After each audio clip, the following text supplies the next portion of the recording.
infrastructure build-out in human history is happening right now, with Taiwan at the center, benefiting its economy and workforce, positioning Taiwan foundational to the future of global AI. And in this new paradigm, the more you buy, the more you make.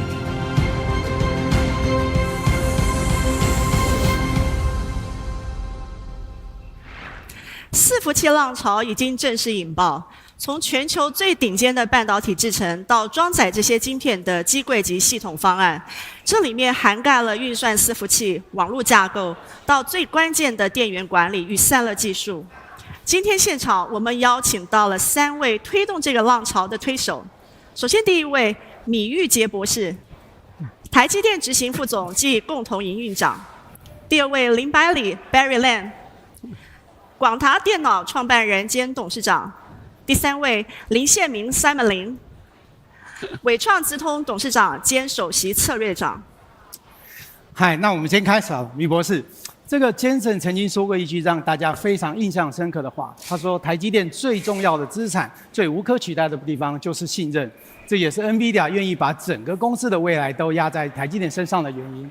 而这个信任延伸到了 supply chain， 延伸到了台湾，撑起了整个 AI 的革命。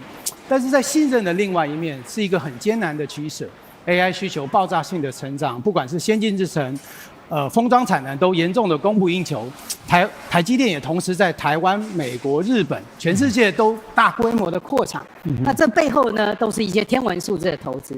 所以我想请问你，你怎么样在全力满足客人，增加他的信任，跟避开未来产能过剩的风险，这两个中间找到它最好的平衡点呢？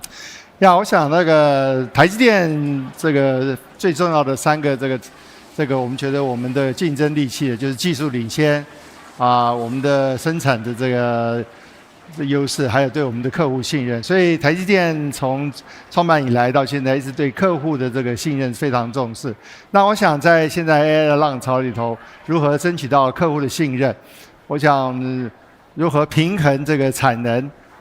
那这是我们一直是公司最关注的一件事情。那我想现在在这个 AI 极端需求之下呢，让最重要的一件事情呢，还是我们就是大力的扩张产能。所以大家可以看到这2年，我们不管在国内、台湾、在美国、在日本、在欧洲，都在大力扩充产能，这几乎是尽我们所有的力量，然后尽量的这个生产。那当然生产完了以后呢，我们自己也会做一个。我们自己也有一个很好的市场调查部门，它也会在这里做一个市场的分析。那不只是从我们客户、我们的客户的客户的下游，会有多少的需求来做个分析。不过在现阶段呢，我们现在就是全力的扩张产能，因为这个需求 AI 的需求实在太旺盛了。那我想在这里我们应该还是会一直可以有一个蛮好的平衡的。了解，谢谢。我想我也常常跟投资人说，这个我们也是非常信任台积电，台积电帮我们做好了所有的 due diligence， 所以对于这个 AI 的 sustainability 部分，我们看起来是相对放松的。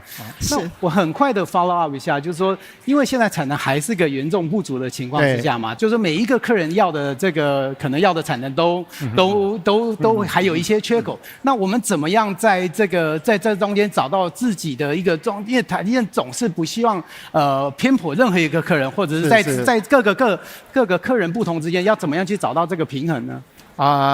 这是一个需要很有智慧的这个判断啊。我想这是我们的董事长跟总裁一个很重要，他也是一个很有智慧的一个判断。那当然，我们很重要一点还是要跟所有的客户保持密切的联系跟合作。那希望不但是对像我们最重要的客户NVIDIA 能全力的 support 以外，对一些其他比较小的、比较新开始的客户呢，我们也有一个适当的调整就对了。那这个在我们内部呢，也是几乎每个礼拜、每个月大家都在讨论如何做一个最合理、最这个能够让最多的客户能得到最多满足的一个分配方法。是，好。那么我接下来想请教 Barry 一个问题哦，就是说台湾的这个代工厂从刚开始的时候做这个 PC 的代工，现在已经成功转型到制作 AI 伺服器。那么现在这个 AI 伺服器的需求这么旺盛哦，刚刚的预估说今年2026年啊，它的这个成长率大概是64.5%，大概到4688亿美元的支出在 AI 伺服器上，甚至到2030年会持续成长到9340亿美元。那我想请教就是 Barry， 在这样子一个强劲的需求的这个后面，就是代工厂要怎么样打造一个 AI 系统，能够结合芯片、电源管理、散热，还有这网络，这个过程的挑战大概是什么？这个 AI 的市场是一个爆炸性的成长。当然说，2年前我们的 CNN， 现在到 LLM， 那更火热的是这个 Agentic AI， 发现说有一个非常大的用途，代替人类做很多工作。这个浪潮呢，也是 NVIDIA 引起来的。没错。我记得 NVIDIA GB 200都是第一步，从 chips 到 rack 的一个新的 prototype shift。意思是说，我们过去讲 AI 的 infra， 就讲拿一个 GPU， 现在从 GB 200开始，我们都不是这样讲，我们讲一个 rack 一个 rack， 一个 rack 就是一个单元，好像一个 cell 这样意思。那一个 data center 就是用几千个 server 组成的，所以说要这样子的话，使得这个标准化就更容易了。对。标准化容易以后呢，而且它的当时出的这个产品已经超越市面上有的solution， 所以使得我们那个客人呢 time to technology， 它是用最新的 SMG GPU。Time to technology, time to volume, time to market 都得到非常大的 improvement。这样才能够引起整个那个AI 产业的大发展。是，因为这样子的一个 prototype shift， 使得整个观念已经完全不一样了，所以客人都敢于投资，他知道投资，他很快就拿到回收，这个是一个对客人来讲也是很好，当然 NVIDIA 最好了，台湾也很好。所以这已经感觉就是整个转型的过程，从一般过去的这种单一产品的制造，已经到一个解决方案的导向，甚至是一个高度精密的一个制造，这个过程的转变是很大，才能够交付这么高精密的一个 AI 伺服器。刚刚您提到的机柜系统。所以这个是一个在台湾的一个代工制造，也是一个非常大的一个转变，包含生态系统跟台积电或者是 NVIDIA 跟这个下游的合作，也是一个很重要的一个转变。那当然了，那个罗马不是一线造成的了。是。我们80年代的时候开始做 PC。是。做 PC 的话，我们都虽然没有做，那时候还没有做晶片，晶片是 Intel 的。但是电路板啦、盒子啦、电源供给啦，所有的零件都是台湾做的。那当那个 server 一开始的时候，也是这样一个情形，所以几乎是不用求国外的零件。然后到了 AI server， 那台积电是世界最先进的继承，使得说独霸一方了。是，好。所以说，那个台湾就一举成名了。是。我们是组装工厂的，是负责最后一里路，所以我们最了解材料缺一不可。大家都在台湾，所以使得我们的装配啦、品管啦都很简单。只有这样子做，这个 AI server 才能够做到这么大的数量。真是不容易哦。这个需求这么的强劲，然后要能够搭配这个速度，真的不容易。是，谢谢。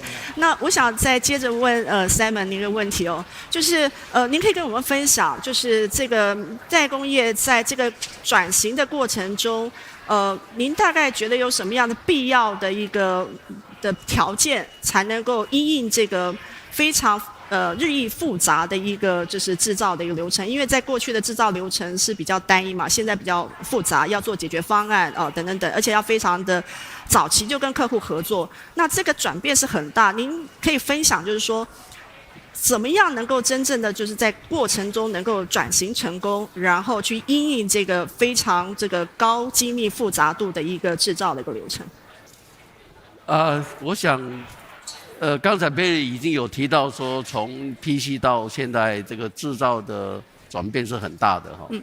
那刚才崔姐你特别有提到说，这个复杂度的变化，这个台湾这个产业的转型，它的过程里面，如果我们没有碰到瓶颈，那是骗人的，一定是有碰到一些大的一些瓶颈，然后我们才能够转变。是。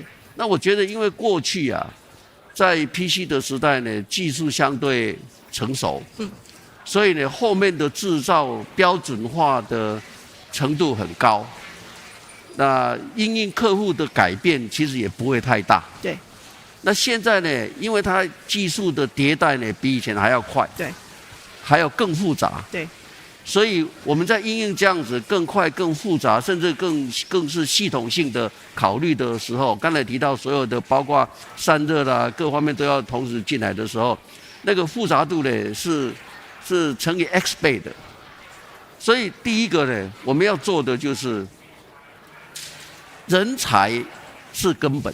好，那我们有了解到过去我们几十年大部分的生产的工艺很多都是在大陆，我们很多都是大家都在那边设的厂。可是当这一波呢，因为地缘政治产生一些变化之后，我们不管是拉回来台湾，或者是到大陆，或到美国、到墨西哥，我们都发现人才是短缺的，啊，因为大陆很多人，我们过去培养的一些人才呢，没有办法出来，没有办法转移。所以我们必须要重新培养，所以我们在好几年前，我们就大概10几年，我们就思考这个问题，开始培养更多的人才，从学校，还有包括从把资深的人从大陆调回来培养，这是第一个。第二个，因为复杂度变得很大，所以光靠以前的人海战术解决不了这些问题，你必须要有新的思维、新的系统。所以我们从数位化，从把 AI 的这种能耐加进来之后，我们就发现呢，可以比以前用更少的人力，更有效的达到我们要做的那个结果。那这个是很重要一个关键点，你的系统、你的营运的模式要有一个相当重大的，等于是我们叫 DNA 的转变。那这个呢，是过去这几年来，我认为台湾很多我们的相关的友好的竞争者，包括 Mary 哈，其实都做很多了，所以我们大家都做了很多的这个改变。那现在更重要的是什么？我们看现在 Agentic AI 啊，是 AI 自己会去 generate， 会帮你找答案，它是一波一波，它会继续做下去。所以我们深深体会到，将来的制造一定也是 AI enable 新一波的这个 AI， 也就是说，我们现在是 AI 的 user。我们是制造设备，但是我们也变成它的 user。那这个 user 呢，他要善用 AI 这个 power， 把将来的制造透过 AI 的 enablement 变得更具有弹性啦，具有这个韧性啦，然后呢，在预防各种变化的时候，它更有能力。同时呢，在这个新的，不管是我们做到 rack 啦，做到这个后端的时候，其实客户的变化度是很大的，是比原来的 PC， 它现在其实还没有一个所谓统一的标准，你就做一个 box 出去，不是这样子，很多 firmware 很多什么都要重新调整，所以我认为呢，这一波呢，台湾的转型绝对不是在于仅仅看到说，因为 AI 的这一波的从这个 NVIDIA 把这个透过 OpenAI 把这个风潮带起来之外，如果我们的内涵没有经过过去这段时间的转变，也就是说有一点 painful 的这个转变的话，其实我们也没有办法 catch 到这个机会，所以我认为这个是另外一波上了一个新的 stage。我觉得这讲的这个地方，就让我感觉到，就是台湾不管是从这个半导体啊、代工啊，这个精神哦，在于就是说不断的持续的去演变演进，然后让我们在接受新的一个挑战的时候，一直不断的演进。那这里面有一个关键是人才。人才是一个基础，那当然以客户为导向，然后客户服务精神，争取客户最大的信任，也是一个很重要的。那这一波过程当中，很幸运的这个生态系统的一起合作，帮助我们台湾就今天在这个 AI 的基础建设非常重要一个地位，几乎是不可取代地位，因为很难找到这样子的一个生态系统，一起从刚开始的想法就开始设计。一起合作伙伴一起来努力，然后达到这个客户需求，来创造个市场商机。我觉得真的是很了不起。对啊，我讲到那个产品的复杂度我想这个就要把台积电的这个技术来讲出来。我想现在的李博士，你长期在这个技术这边领域发现，就是说以前我们看到是每2年我们有一个 Moore's Law。可是现在看起来 AI 的发展的技术实在是太快了。那在这样的情况之下，我们要怎么看这个未来在半导体这个技术方面要怎么去配合 AI 这个发展？到底 Moore's Law 往后下去是怎么办呢？然后在先进封装，在其他的制程方面，我们要就怎么样的态度去看这个整个台积电未来的技术蓝图，跟怎么来配合 AI 的这个发展呢？作为长期我一直在台积电负责研发嘛，所以研发方面呢，我想我们对技术是非常非常的重视的。那技术当然最重要就是先进的这个前端的半导体制程技术。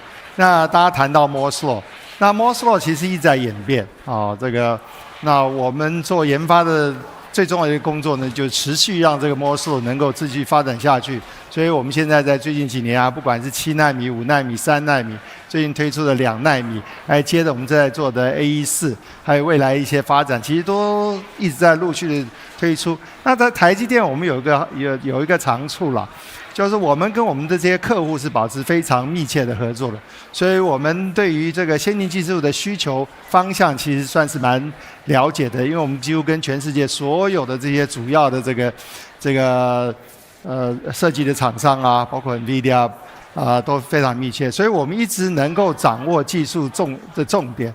那我们也花了很多的资源投入在看我们未来技术的发展，所以这方面我们觉得我们还蛮有信心能持续继续推进 Moore's Law。那除了这个以外，我想先进封装是台积电最近几年一个很热门的一个技术。这个技术呢，是公司从大概15年到17年前就开始投入在做了。那这也算是公司当初很早就投入，也蛮有远见的一个方向。所以今天我们看到这个先进封装发光发热，成为 AI 产业一个重要的这个技术支撑。那除了这以外呢，其实我们一直在注意，也跟这个系统厂商跟我们的客户保持密切的联络，了解未来有什么样的发展。所以大家可以看到现在的矽光子技术，台积电在这里也应该会有个蛮好的这个市场的。那预计在今年明年就会开始量产，因为我们看到这个是对于未来的这个系统的一个瓶颈嘛，所以我们就会开始去发展。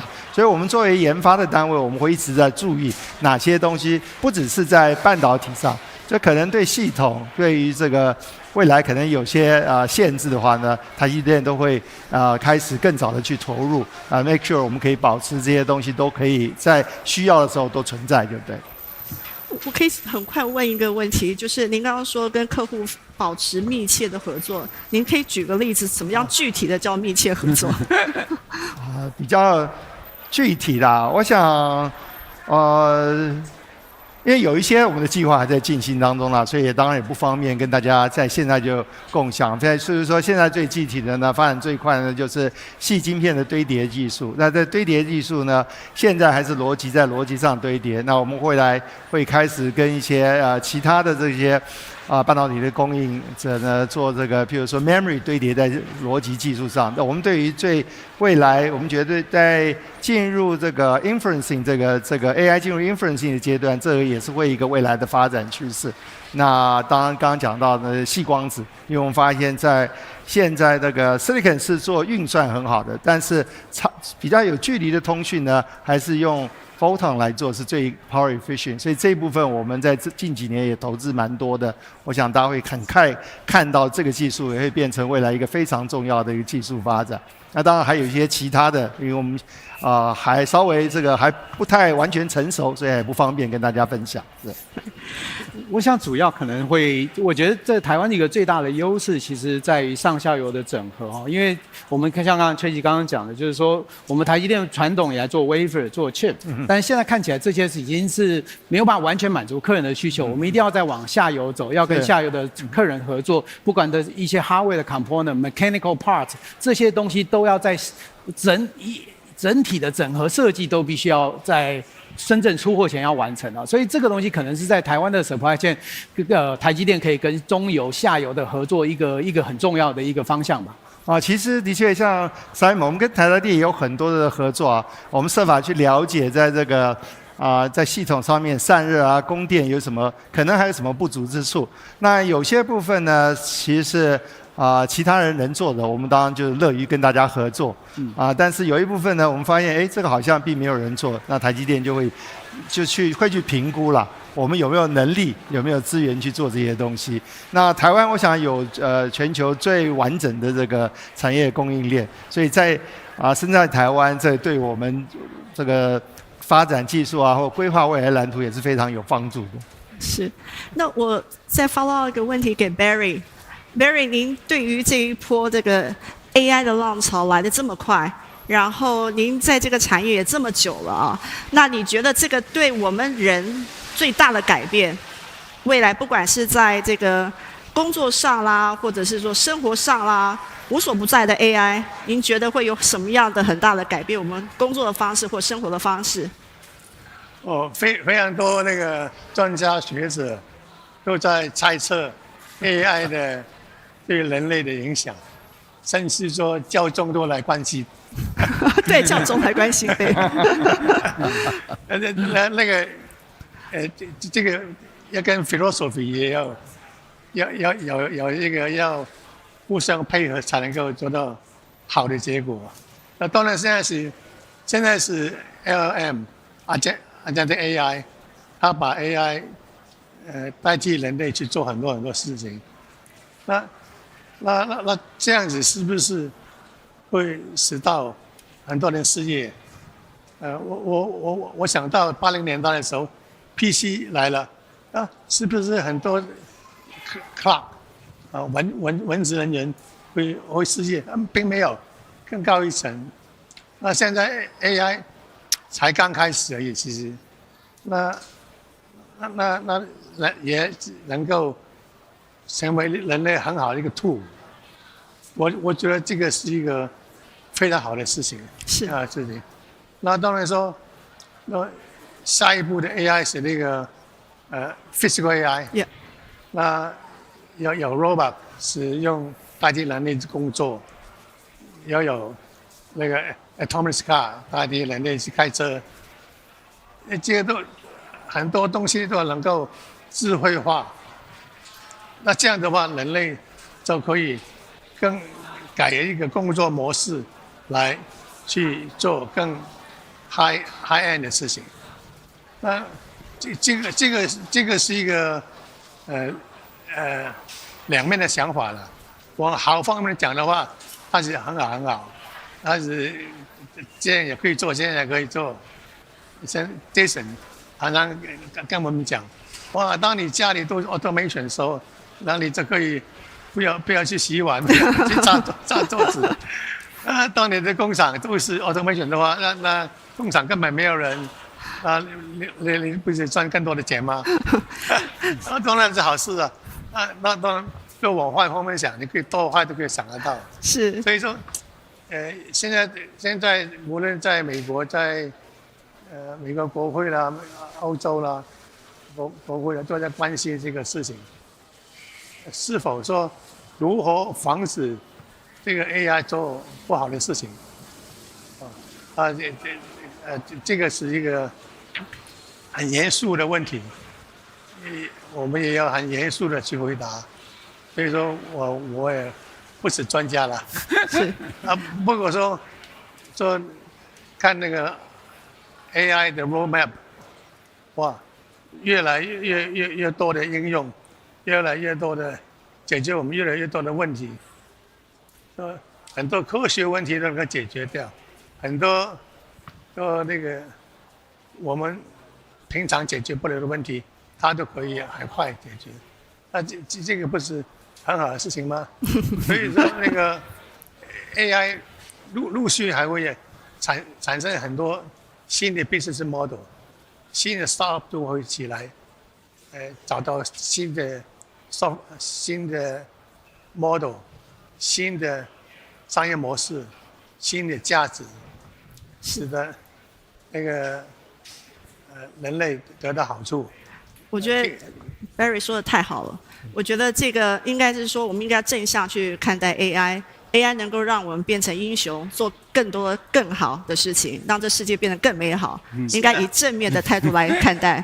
那么这个是引领我们所有人都能够在我们这个未来的挑战里面能够做得更好。对于台湾的生态产业也是一个非常好的一个地方。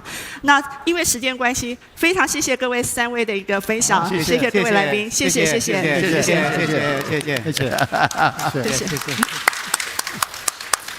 Barry， 谢谢。好，谢谢。好，辛苦。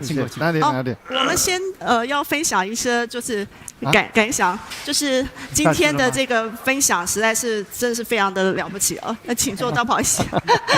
就是我们今天的这个分享过程当中探讨了几件事情，第一个是信任，然后再来是人才，然后客户的一个服务。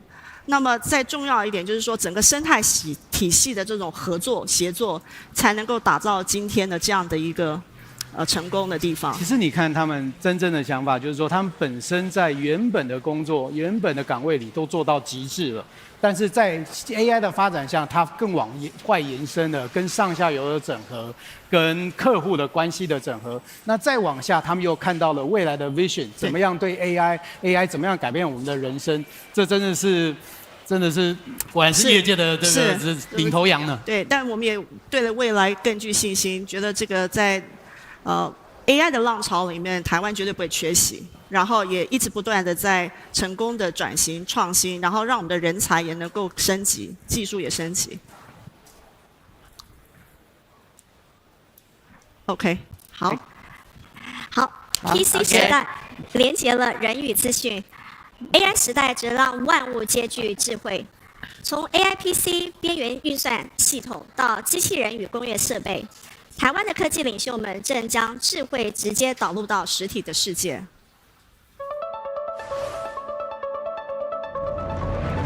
Taiwan helped define the PC era. Now, every computer is becoming an AI supercomputer, designed to run AI workloads natively.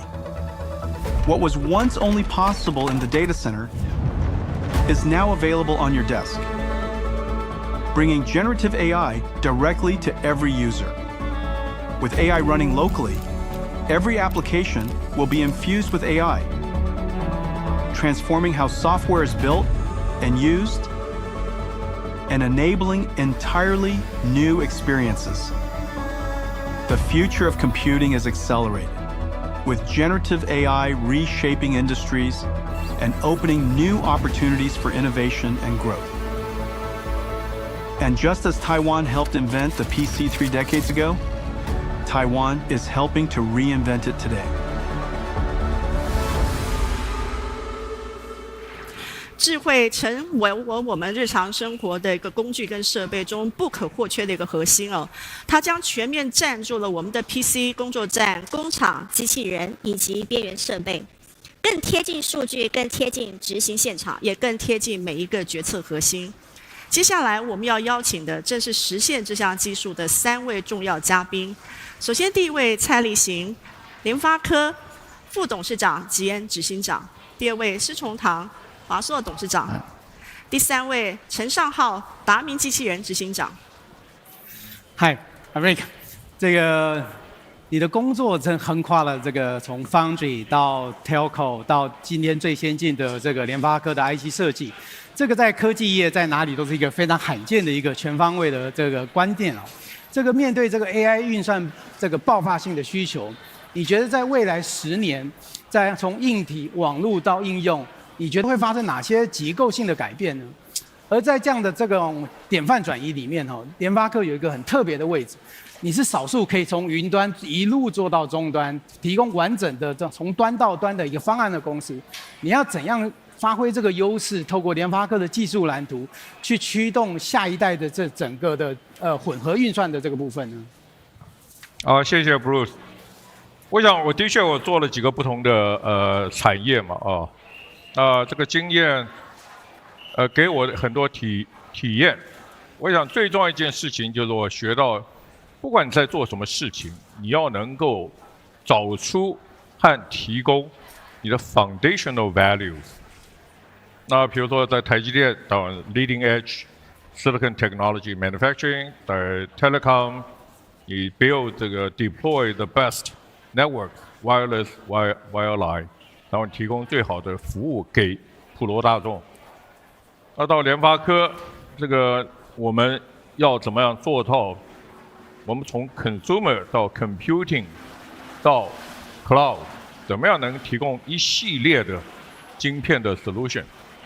从技术面来讲，这个 foundational value， 我最近我们是做了一些事嘛在云端的这 ASIC 方面，我学到的就是说，要能够 performance per watt 和 performance per TCO total cost of operations， 这个如果你一定要从整个系统角度来看，那我们就不讲 software， 因为离我们稍微远了一点。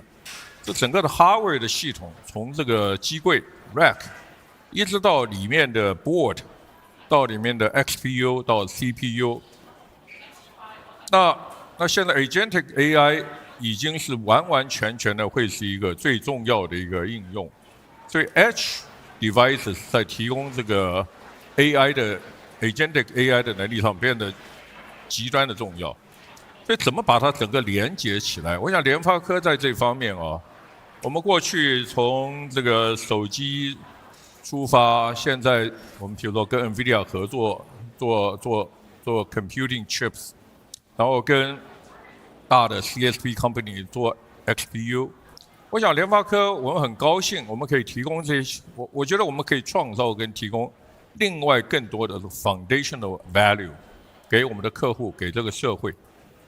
希望这个也让我们台湾可以更加将来做得更好，大家更加的成长。谢谢。我觉得这个刚好我们离到下一个问题就是说这个也是联发科很特别的一件事情，就是这也是台湾公司相对有弹性的方面就是说联发科不仅是一个 IC 设计公司，你可以跟你的 IC 设计公司像 NVIDIA 跟其他公司合作，你也可以跟你的客人做一个合作，这个优势看起来是至少我们在全球看到其他 IC 公司比较没有的部分，这到底是怎么发生的？这一切的背后到底是怎么来的？如果我们要讲的 philosophical 一点的话，我觉得这个台湾的一个特质，如果你跟坚盛谈的话，台湾一个特质就是有这个弹性，但是也要有这个纪律。那台积电是另外一个最好的表征，既有弹性可以服务那么多不同的客户，提供那么多不同的 technology， 但是又有那么强的纪律，可以做出一模一样的东西。联发科也需要这个样子，我们可以做不同的晶片，在消费者晶片，在 computing 晶片，在云端的晶片，我们合作对象可以是我们的客户，可以是我们的 ecosystem partner 台积电，也可以是我们的你讲NVIDIA 是我们的客户，也是我们的 design partner。这个做一个这个 GB10 这个 chip CPU、GPU 都是最先进的，他们做一个，我们做一个，然后把它连起来。这个是我每次跟那个 Jensen 还有 Jeff Fisher 谈他都很 amazed， 那么复杂的一个晶片，有2个不同的公司把它一起做出来，这个其实在我们这个半导体历史上面是几乎是没有看到过的。那我也很骄傲，我也很高兴，我们的同仁有这个机会，可以跟要到世界一流的公司合作嘛，我就觉得台湾也应该要越来越是要国际化，要做一个世界级的一流的公司。哇，这真是不容易，真是不容易。好，谢谢那么谢谢。那我接下来想请教施总，就是现在我们看到Agentic AI 已经开始从企业的应用，不管是这个流程的优化啊，开始扩散到这个个人的应用领域。那大声一点好不好？哦，好，你听得到吗？哎，可以。OK， 那我想请教，就是说，您预见在未来，Agentic AI 在个人的生活或者是工作上面会带来什么样有意义的影响？比如说，这个使用者的体验会有什么样的改变，或者是说跟电脑或者是跟终端装置的这种互动方式有什么改变？您可以跟我们一些分享吗？就是由于 Agentic AI 带来的一个影响。好，我想这样子哈，就是说。的确 ，Agentic AI 现在是非常大的一个 paradigm 的一个 shift 啊。当初这个 ChatGPT 出来的时候，我想大家都知道，有点像第4次的工业革命。那我觉得到这一次的时候，这个 Agentic 才真正把它释放出来啊。那我想大家可能想听一些比较真正看到会什么感觉，我就直接讲说，它会 penetrate 到所有的各个领域里去。那华硕在 gaming 下了很大的功夫嘛哈，所以在这个 Agentic AI 的时代的时候。你可以想象一下，对整个 gaming 也是一个翻天覆地的变化哦。因为在这个 gaming 里面的话，这个 NPC 大家都知道嘛哈，这个它现在变成可以想、可以学习，还可以 adapt to 不同的 strategy。所以这样的整个情况之下的时候，对于这个 game 玩起来那是不得了。它最后的话呢，就是说已经不是一个 pre-written 的一个 story 或者 script， 那这个就是因为这个 agentic。等于最后的话呢，这些 NPC 的话，可能是你变成你这个很棒的这个 allies， 或者是变成是最可怕的这个 rivals 啊。但是我想借这个机会讲一下，因为我觉得大家可能 underestimate 就是说整个这个 paradigm shift 所代表的意义哈。现在很多人讲 intelligent 的这个观念的时候呢，其实没有真正 address 到说到底这个所谓为什么是一个革命。那我想稍微把它强调一下，就现在讲的 intelligent 的这个 machine 哈，当然包含这个 physical AI， 包含这个agentic AI 的这个 PC， 但是一定要真正去发挥这个 model， 发挥这个脑的这个能力的时候，而不是像过去我想它也叫做 intelligence， 就是说其实是由人写出来的，我们叫 handcrafted 这样的一个 rule based 的这样的一种逻辑，所以比较固定的逻辑。那这样子的这个为什么会被革命掉？大家最近看到很多的软体开始出问题了嘛哈，尤其当 agentic 进来的时候，就是因为现在新的这个生物它基本上的话呢，它是等于有脑的，所以不是像以前这样固定的逻辑。大家都知道过去的软体最大的问题就是很难维护，然后有新的变化又完蛋了。所以真正大家都没有注意到这个革命代表的意思，就是说新出来的这个一定是新型的软体。是这个 Andre Carpathy 在讲这个 Vibe Coding 就在表达这个意思。那他最近又把这个 Agentic Engineering 加起来以后，就把这个整个精髓全部讲出来哈。Vibe Coding 的话，其实不只是强调说把这个地板整个往上提升，而且就是让现在真正让你是真正的是新型的这些 intelligence， 然后 agentic engineering 就是说最近整个把它释放出来以后呢，他讲说就有点像把那个天花板再把它冲到可以10倍到100倍，因为现在等于是这个大脑现在等于是可以有长出手跟脚出来，在原来的这个过去几十年的这个 digital world 的这个 digital asset 呢，那透过 computer use， 透过 tool use， 这个时候长出来了以后，然后呢又好像这个 agent 的军团对，那这个整个起来的话，那个威力是几10倍、几百倍，所以我很高兴的是说，很兴奋，就是说第4次工业革命来了，在这个时候，对，关键的时候，然后 agentic 再来了以后，是大家知道，其实过去真的是，即使在 assistant 这个阶段的时候还是非常的这个 thin client， 对，大部分是利用 cloud， 这一次 agentic 这个才真正的让这个 PC 扮演，就是还要再做这个整个这个多步骤的规划啦，还要就像 PDCA 一样然后还要去怎么说 harness， 不要让这个因为 AI 当然很厉害，但是有时候会有一些 hallucination。对。所以 security 什么这些都要。所以我想这些东西的话呢，让这个 PC 现在扮演的角色，我觉得 AI PC 终于找到最厉害的定位，就是所谓的 heavy client。是。所以我想是。你讲到一个很关键的那个 security。因为如果说我不能够 trust 这个是 reliable 的 agentic AI， 我不敢用，不管你多 intelligent， 完全正确。所以与其说我们讲绝对很重要 ，we want to make a very intelligent agentic AI machine，but most important we want to make a trust machine。Yes. 这个 machine we trust, we will use it. No matter how intelligent， 如果说我不 trust， 它可能会出错，我也不敢用。所以我想这个大概是未来在 Edge 端，不管是 PC 跟人的地方。我们要 intelligent 在一个 secure， 我们才能够在 local 用。就在 agentic AI 里面非常重要的，非常重要，要有这个 guardrail。对 ，OK， 对，太好了。那是那我们再往下问因为你现在从 agentic AI 再下一个就是 physical AI 了嘛，所以你看我们看到，尤其从浩这边，你达明在短短几年就做到这么大的这个协作机器人的一个品牌哈。可是这样机器人要变聪明，不只是靠一个 AI 的 model。还需要靠很多的 real data 去 train 这件事情。那我想从你的角度来看，说你有这么多的机器人在现在的工厂在做这些协作机器人，你收集到的这么多的 data， 那要怎么样才可以把它变成是再下一步，让更多的垂直应用可以来使用这样的机器人呢？或者是说我们在未来1-2年会看到怎么样的不同面貌的机器人呢？谢谢布鲁斯。我先澄清一下，我们达明算是一个新创啊，比起 MediaTek ASUS 我们还是小，我们还在努力当中。对，那其实刚才提到很多都是 digital AI， 那 digital AI 其实在很多就是从 perception 啊到生成式啊到 agentic， 其实很多都还在 digital space。但是到 physical AI 的时候，其实它很大的差异。说 digital 你可以在你的 PC 在 server 里面做 training， 做 validation。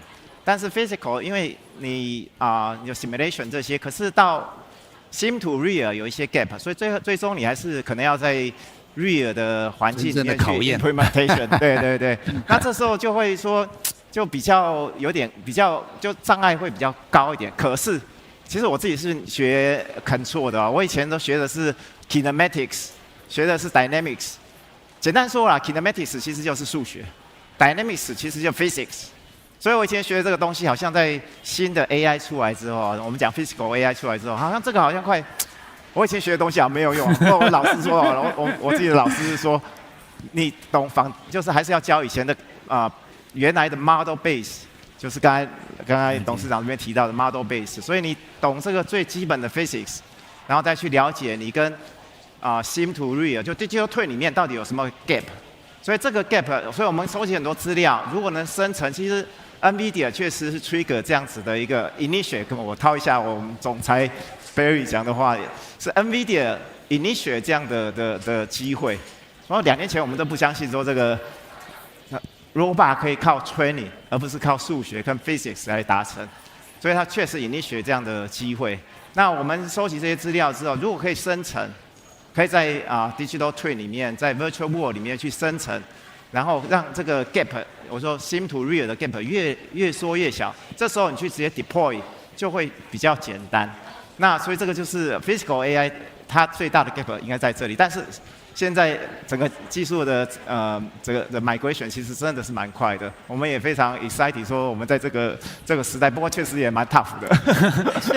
那这个地方你觉得我们台湾在这个地方比较大的优势是什么？或者说我们怎么样利用我们有从最上游的晶片，我们在晶片端可以做在这个晶片上在算力方面能够提供到最好？台湾的优势在哪里？我们怎么样做这个上游的整合，让台湾在这个physical AI 里面能够开创一个更大的一个空间呢？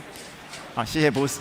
我想我从2个层次讲，第一个就是台湾提供非常好的 infrastructure， 像台积电、MediaTek、ASUS， 包含广达，我们母公司广达，所以整个 infrastructure 其实是建得非常的好。那也谢谢 NVIDIA leverage 台湾这样的一个 supply chain。那这是一块 infrastructure。其实 physical AI 我们也是 based on 的 infrastructure 做 training。做data 的 generation，所以我们在这上面因为我们原来就有自己的工厂场域，所以我们很清楚这个应用在哪里。但也许没法一次到位，说像人一样做这么多事情，可是我们可以 define 很多事情。所以大家在讲这个世界模型可不可以马上一次到位？其实也许它无法一次到位，可是它在过程当中，我们可是有些事情也是可以做了，这个是我们蛮期待的，对。我是真的非常期待，因为 Agentic AI 它已经进展到它可以推论，然后可以产生行动。那么想象这个 Agentic AI 从数字的世界到这个实体的世界，那如果透过 World Model 它能够了解物理的一个特性，知道说重力的速度啊，知道怎么样的情况之后，再加上推理，其实在一个 virtual 的环境里面，它去训练它的时候，他就可以去推论出来说可能发生的结果，什么是最好的结果。那这个商机是无限的，这个商机是无限的，就是在过去我们的不管是 industrial 或是 commercial 的这种 IoT 也好，它苦于需要历史的数据来做训练。但是有了这个推理能力，再加一个 World Model 在这个 domain 的 model， 比如说是在 manufacturer 还是在医疗，他知道他怎么运行，他的这个 domain 的 data， 这个 operation 的 logic 之后，他就可以去推论之后找出最好的决策，它就可以产生行动。所以您觉得这个未来的商机这么的大跟无限，台湾在什么地方可以是最好的机会去切入？我刚才也提到，就是说台湾其实在 infrastructure 上其实算是提供给全世界这样的 environment 嘛，也提供所有的 solution 给全世界。那我们在 robot 这边，我觉得台湾其实因为台湾不管 chip 到马达到 gearbox 到一些 integration， 台湾的其实这个技术是蛮强的。那除了提供 component 以外，但其实台湾也可以，像我们达明机器人是算是一个 solution provider， 我们提供一个 robot。所以如果既然有那么好的这种 supply chain， 其实除了提供给全世界以外，但其实如果我也乐见有多几家的像这种solution 的 provider 一起出来，因为另外台湾有一个非常好的场域，因为台湾各种的从 semiconductor 到不管是组装啦，其实这个都台湾是有非常好的场域。其实我觉得这个 Rick 可能要帮我们讲一下，就是说从原本的这个 AI 这个需求，我们到现在的 Agentic AI， 甚至 Physical AI， 对于整个 chip 的这个 requirement 到底会有什么样一个结构性的改变，或者是说在这个地方我们要注意什么东西，我们要这个哪些东西可以让联发科或让台湾这边可以更往加速的往这个 Physical AI 这边来推进呢？其实我学到的系统，我想台湾很强的都是很多从我们是 bottom up， 很多 components、IP、IC、PC 等等等等。但在系统面，系统包括软体跟硬体。软体讲老实话了，是美国和大陆 dominate so far。硬体在系统面，我觉得我们台湾还需要更加的努力，因为我现在学到的是，你不了解系统，我们做的 IP， 我们做的 IC 常常会有一些 mismatch， 你后来花很多时间去解决、去改，时间上就来不及。所以我是 drive 我们的同仁，就是说你一定要了解 software 的 architecture， 我们在 hardware 的 architecture 跟系统一定要相连。这方面我们一步一步都在学习，我们跟 NVIDIA 合作，让我们有很多很好的经验。但是到了最后，这个整个 IC 它其实万变不离其宗了。其实基本上，你说机器人，我想我是班门弄斧啊。不过这个机器人当然有很大部分是 mechanical 的部分，你在 IC 的部分 ，sensing 当然很重要，然后就是 computing。computing 我是觉得绝对做得出来的。只要我们跟台积电、跟 NVIDIA、跟大家、跟达明啊什么，大家跟数字大家一起合作我是没有任何的疑虑，我们一定做得出来，做得很好。Sensing 这方面要看怎么样，我想达明可能比我清楚一点，但整个系统一定要懂。整个系统不懂我们就有点像瞎子摸象一样，怎么一块一块花很大的精神 ，time to market 我们就 lose time to market。这一点台湾很有弹性，可是又要快，又要准，又要好。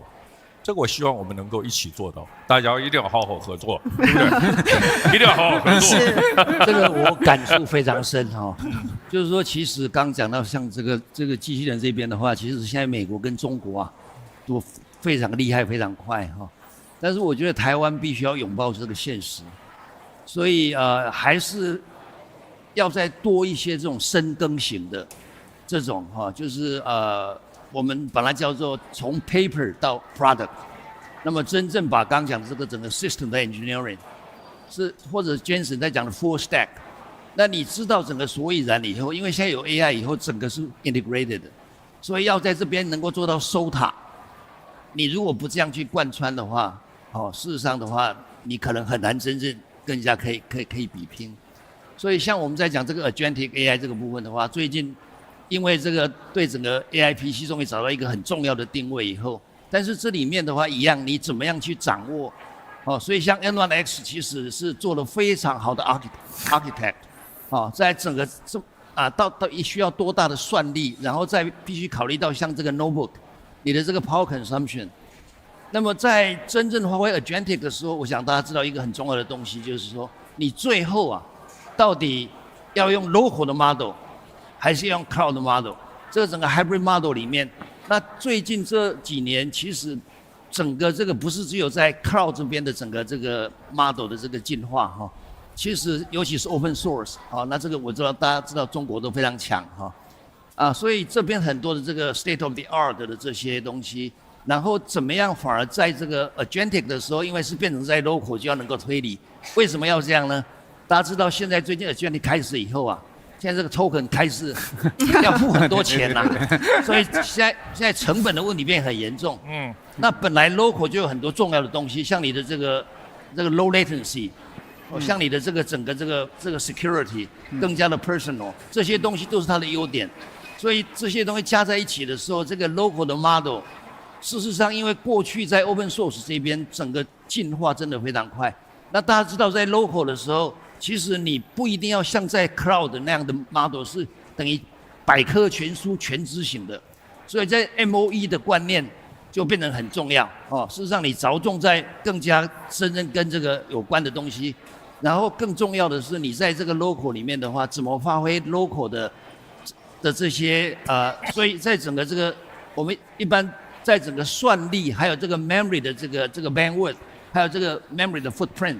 这里面的话呢非常重要，这里面如果能够做得很彻底，所以我才讲说 from paper to product， 你如果没有把它搞得很彻底的话，你结果呢可能是 memory bound， 结果你太多的这个 TOPS 浪费掉了所以我想这些的话呢都是必须要真正深耕，然后呢要去做出最佳的这个 balance。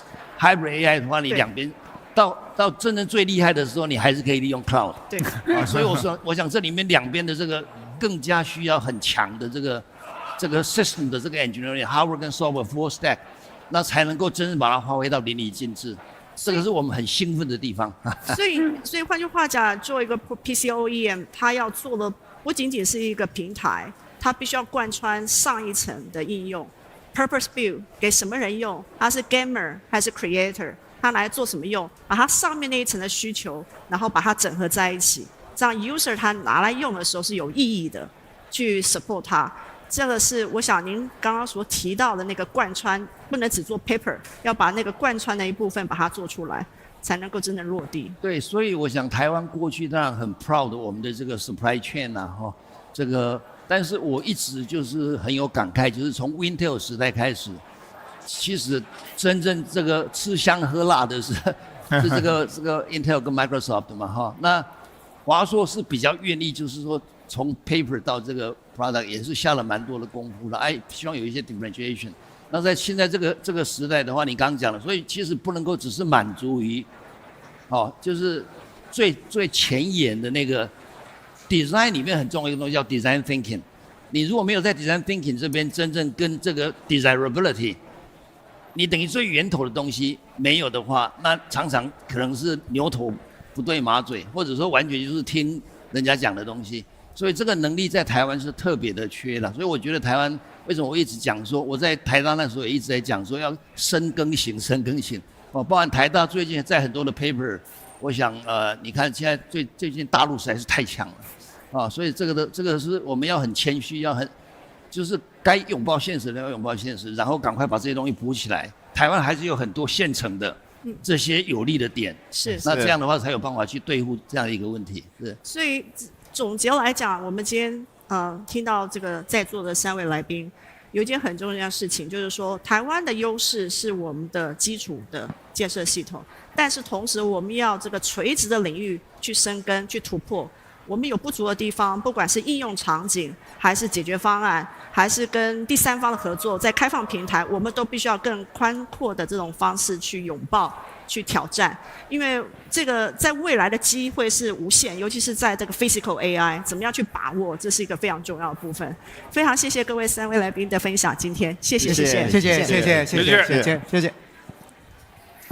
AI 是人类有史以来最强大的工具之一。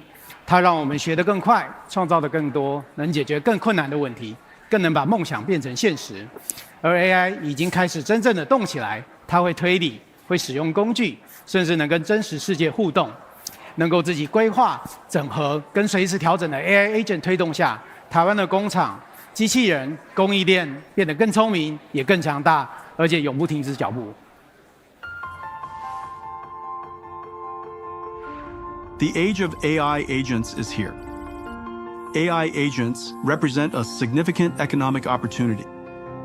They will be integrated into every industry, changing how companies operate and how work gets done. The next frontier is physical AI, systems with a body that can perceive, reason, plan, and act in the physical world. Taiwan's manufacturers, automation leaders, and robotics companies are using agents and physical AI. This will usher in a new era of robotics, where intelligent machines become an integral part of every industry and everyday life.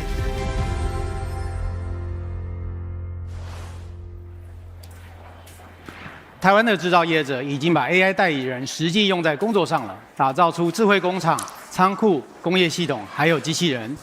接下来有3位实际把 AI 带进工厂的3位主讲人要加入我们。第一位 Casey 杨，鸿海科技集团 AI 软体负责人，也是集团史上首位女性 CEO。大家好。童子贤，我想大家都认识了，这个和硕联合科技集团董事长兼首席策略长。Simon 张，台达电子总裁兼营运长。那我们先从我们刚刚讨论很多这个机器人哈，那我想 Casey， 你站在这个产线、仓库跟全球供应链的第一线哦，我想你比所有人都清楚工厂到底现场长什么样子。那我听说鸿海最担心的不是 AI 太贵或太难，而是你们够不够快，能不能满足这个 AI 的这个需求。对，对于你们来讲，把 AI agent 放进每一座工厂、每一条生产线，到底最难的是什么？那这件事情做完了之后，这个制造会是现在的制造，还是整个制造会我们会有完全不同的定义了呢？好，那个 Bruce， 我说实在的话哈，在我们去导入这个 AI 进行到智慧制造的时候，坦白说，我们的担心可能比导入之后还要高，反而是导入之后，我们都松了一口气。其实我们在2年前呐，我们就已经呢开始在做这个智慧制造，而且我们导入一个专案名称叫 Genesis， 这个 Genesis 的这个中文叫创世纪，所以我们对这个专案期望很高啦哈，就希望它能够有这个不一样的这个制造的世界。那通常呢，这个有这样的期待之后呢，这个你看它这个 Gen 嘛哈，我们又把这个 Gen AI 呢当成它的一个这个导入的主轴。那我觉得呢，先跟大家讲我们的结论好了。3个数字给大家。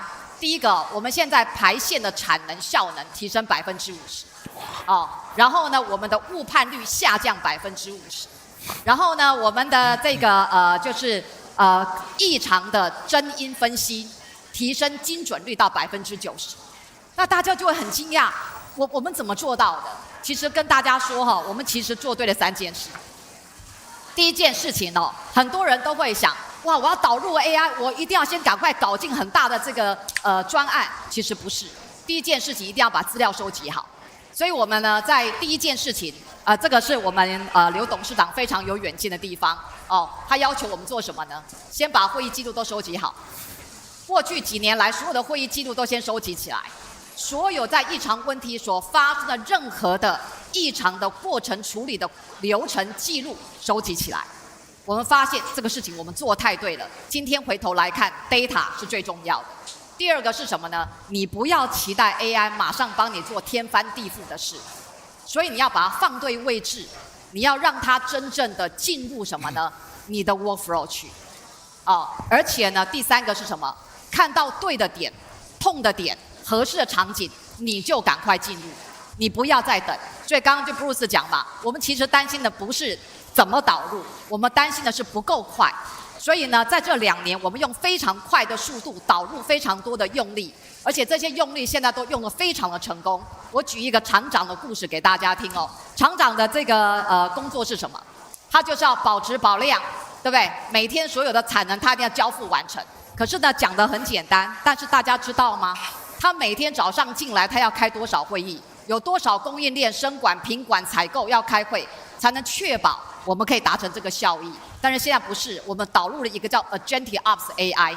这个一导入进去之后，现在我不能说轻松啊，不然我们常常会这个但是呢，基本上他现在早上进来喝杯咖啡就能够把所有的资料全部看完，让他做决策。所以我要讲AI 并不是要取代人，而是 AI 要让人可以把时间花在更有意义、更有价值的地方。所以我想这个是我的回答。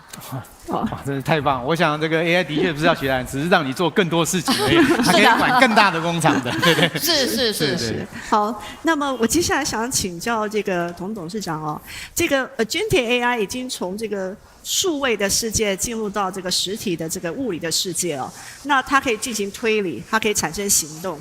那您认为就是说，在未来的工厂的生产的过程当中，有哪一些环节会因为使用的 Agentic AI 来带来最大的一个利益？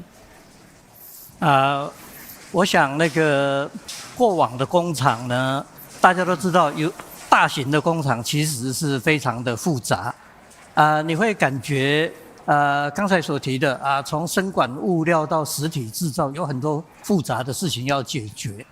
那我们先抛开过往，我们来有一个这个期待未来是怎么样我们有听坚神在描绘一个未来的世界当工厂呢，它采用的 Agentic AI，Agentic AI 跟 Physical AI 结合的时候呢，工厂不再是旧的非常辛苦、非常混乱的这一种状态它会变成非常有秩序，错误非常少，效率非常高，决策非常有逻辑，有流程非常清楚。当意外发生的时候呢 ，Agentic 的 AI 呢有能力去帮你解决我们来举例来讲旧的工厂现在赋予它 Agentic AI 的这个软体环境之后呢，它有感测器它的感测器感测到某种状态的时候呢，它也会做出判断跟决策。这个时候，如果你的工厂里面还有一群 Physical AI 的那个人形机器人的话呢，它本来在从事替代人很辛苦搬运轮胎，拿那个很重的扳手在锁很重的螺丝当一群这个robot 走过去的时候呢，工厂的 Agentic AI 会跟他沟通说：“你们这几个暂停一下，我发现工厂的某一个地方的变压器有一点过热。”这个时候工厂的 Agentic AI 会协调 robot 呢去巡视跟检查。那偶尔也有一台可能也可以派出一台无人机，这个无人机也具备 AI 能力。它其实也是一个这个 robot 一种会飞行的 robot， 它可能可以飞到某一个角落去检查哪一个故障的零件，然后通知机器人去帮它修复。那像这样的情形以往听起来好像科幻场景、科幻小说，再过来不是了那我引用我们以前这个念佛的人会讲说，人可以跟这个世界沟通，是因为你有眼、耳、舌、鼻、身、意你的眼睛、你的耳朵你的舌头、你的鼻子呢，都是你的感官，跟物理的世界、实体的世界接触。可是那个 E 呢？那个 E 就是你的 LLM 啊，可能就是你的 model 啊。你有这个眼耳舌鼻身之后呢，透过这个 E 去跟实体世界沟通，那这样就摆脱过去3年来我们在用generative 的 AI 的时候呢，其实只有耳朵，他听得懂你的自然语言，他也有思考，也有脑袋，他也有嘴巴啊。当他把他思考出来的结果用嘴巴告诉你，也是用自然语言，但是他缺少什么？他缺少手跟脚跟身体。好，现在 physical AI 补足了眼耳舌鼻身意这一块未来的工厂，它的效率高它的运作有次序，它可以让人也减轻很多体力的劳动目前的定义是这样就是 robot 呢，它会大量的这个机器人，它会取代人类最繁重、最耗体力的工作所以一个理想的世界应该是生产力很高，大家又不要那么辛苦这是一个理想世界。这里面大概讲的还有一个重点，就是说它是让我们人的技能也在转型，我们把我们的技能放在最重要的工作上，让我们的工作更有效率，生产力更高。没有错。那机器人它可以多工 ，OK， 它可以做这个也可以做那个，而不是这单一的事情，所以它非常的灵活。我们在讲agentic AI 有些人都会直接把它联想到机器人其实机器人，也就是说所谓的这个被 embody 的一个 AI 呢，我们在讲无人自驾车，其实也是一个装上轮子的智慧机器人达文西一个这个开刀的这个手术的下一代的这个达文西呢，其实就是一个机器人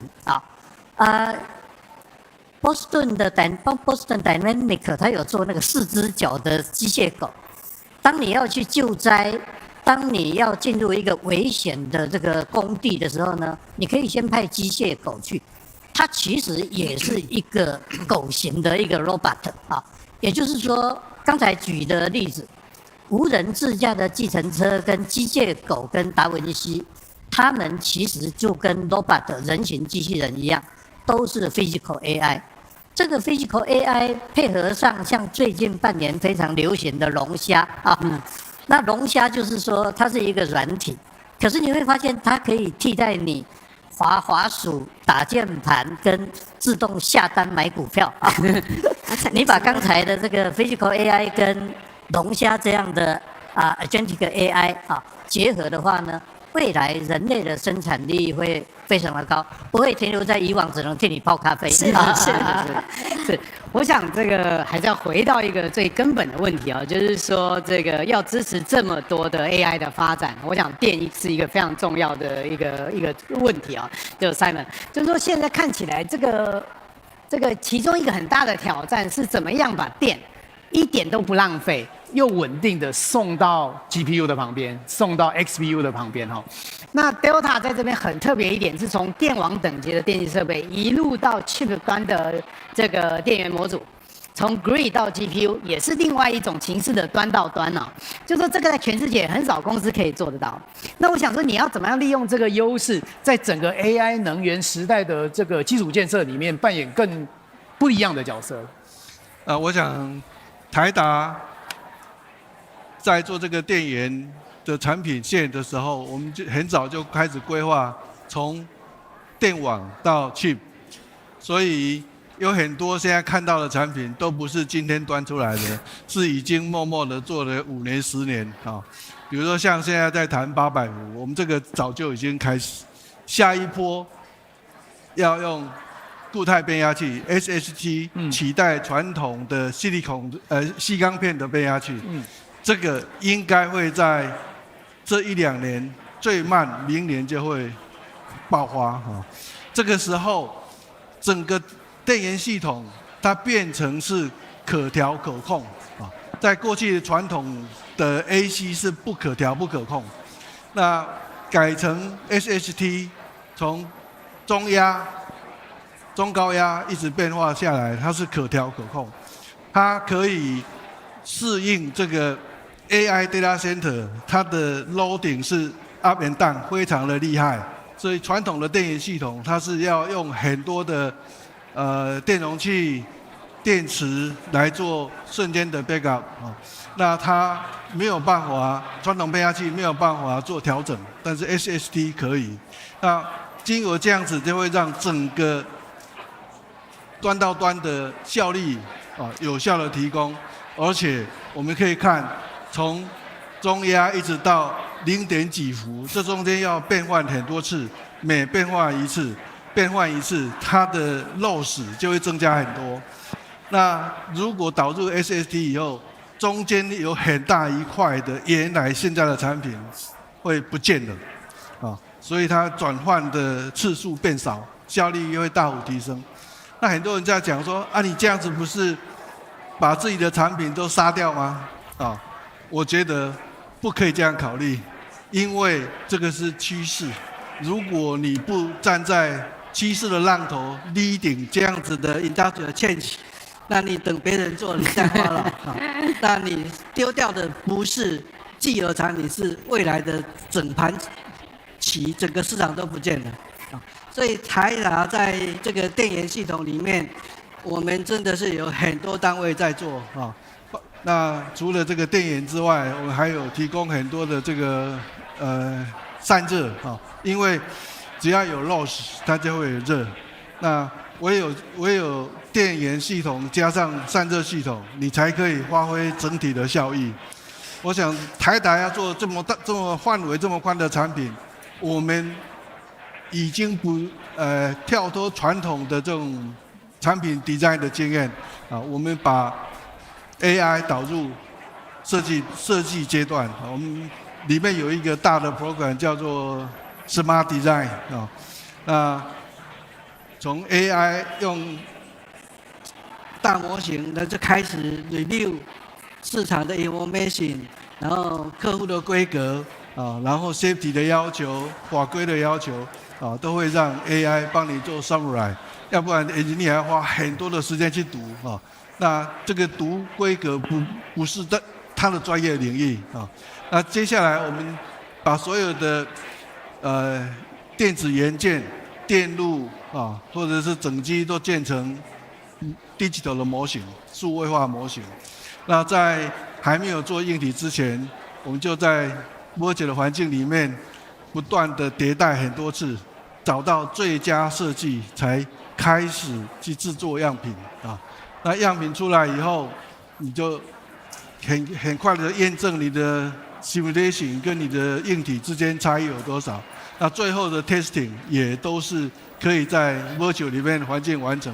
所以我们现在我们可以讲说，未来会用 AI 的公司才有机会，不会用 AI 的公司可能会退出市场，因为我们的预测啦，整个 design cycle 可以最少减少 50%design cost 会少也是 50% 以上，因为你所有的 try and error 都在 computer 里面，它是只要 token 付钱就好了，其他都不用付钱然后出来以后，马上它的这个规格或者是生产条件，它也会产生出来，所以跟我们的 smart manufacturing link 在一起，所以让产品进入产线的我们叫做 new product introduction 这个 NPI 的流程会大幅缩短会让我们的产线很快的就接上来那整体的效应会大幅的提高。所以在台达的整个企业活动里面，我们有几个大主题，一个就是 Smart Design、Smart Manufacturing、Smart Quality 然后试着把整个台达的制造业的完整的 process 都让 AI 来辅助来帮助我们，让效率整个提高。你看崔姐，你看台湾的这些制造业的真的很厉害，都已经把智慧的制造都已经融入。我想各个3家公司的工厂里面都有很多协作机器人。但是 Casey， 我想多问一下，你们好像已经把工厂的机器人往新的这个 vertical application 去做，比如说我听说你们在医疗方面也做了不少这个协作的机器人，你要不要跟我们多讲一点，怎么样从工厂你本来最擅长的工厂管理生产的机器人，往各种不同的应用来做呢？好，我觉得我们在谈机器人的时候，先绝对不要忘记一个很重要的这个解决方案，就是 Omniverse。这个我要讲这个 Omniverse 真的是 amazing 哦。它在专门解决什么问题，大家知道吗？它在解决那个千金难买早知道。很有趣哦。那个其实因为在没有 AI 之前你的试作成本其实是非常高的。所以呢，我们如果有很多的异常工作，工程师他如果这个没有办法提早去知道问题、解决问题，那他常常会告诉自己：我如果早知道这么做，不就更好了吗？但是现在有 Omniverse 之后它不是只是个模拟工具，这个 Omniverse 它现在帮助我们在工厂这个所谓的硬体、软体、workflow， 包含整个环境。包含我们在做这个 AI 的这个 server rack， 我们就知道那个很热的那个需要热对流的模拟这个 Omniverse 全部都可以帮我们做。所以我们呢可以在虚拟的环境不断的做模拟，不断的做训练，不断的这个就是学习，然后不断的优化。当它达到一个最佳效益化的时候，我们再把它放到物理世界去。所以我们机器人也是一样，我们机器人呢。不是没有训练就把它丢到实体世界里面去，一定是把它先放在虚拟世界里面去做很多的训练。所以我们现在在用 Omniverse 我们在做这个新建厂跟产线的设计还有这个部署按照我们现在最新的这个规划还有实际的验证来说，我们现在大概时间缩短了60%以上，60%以上。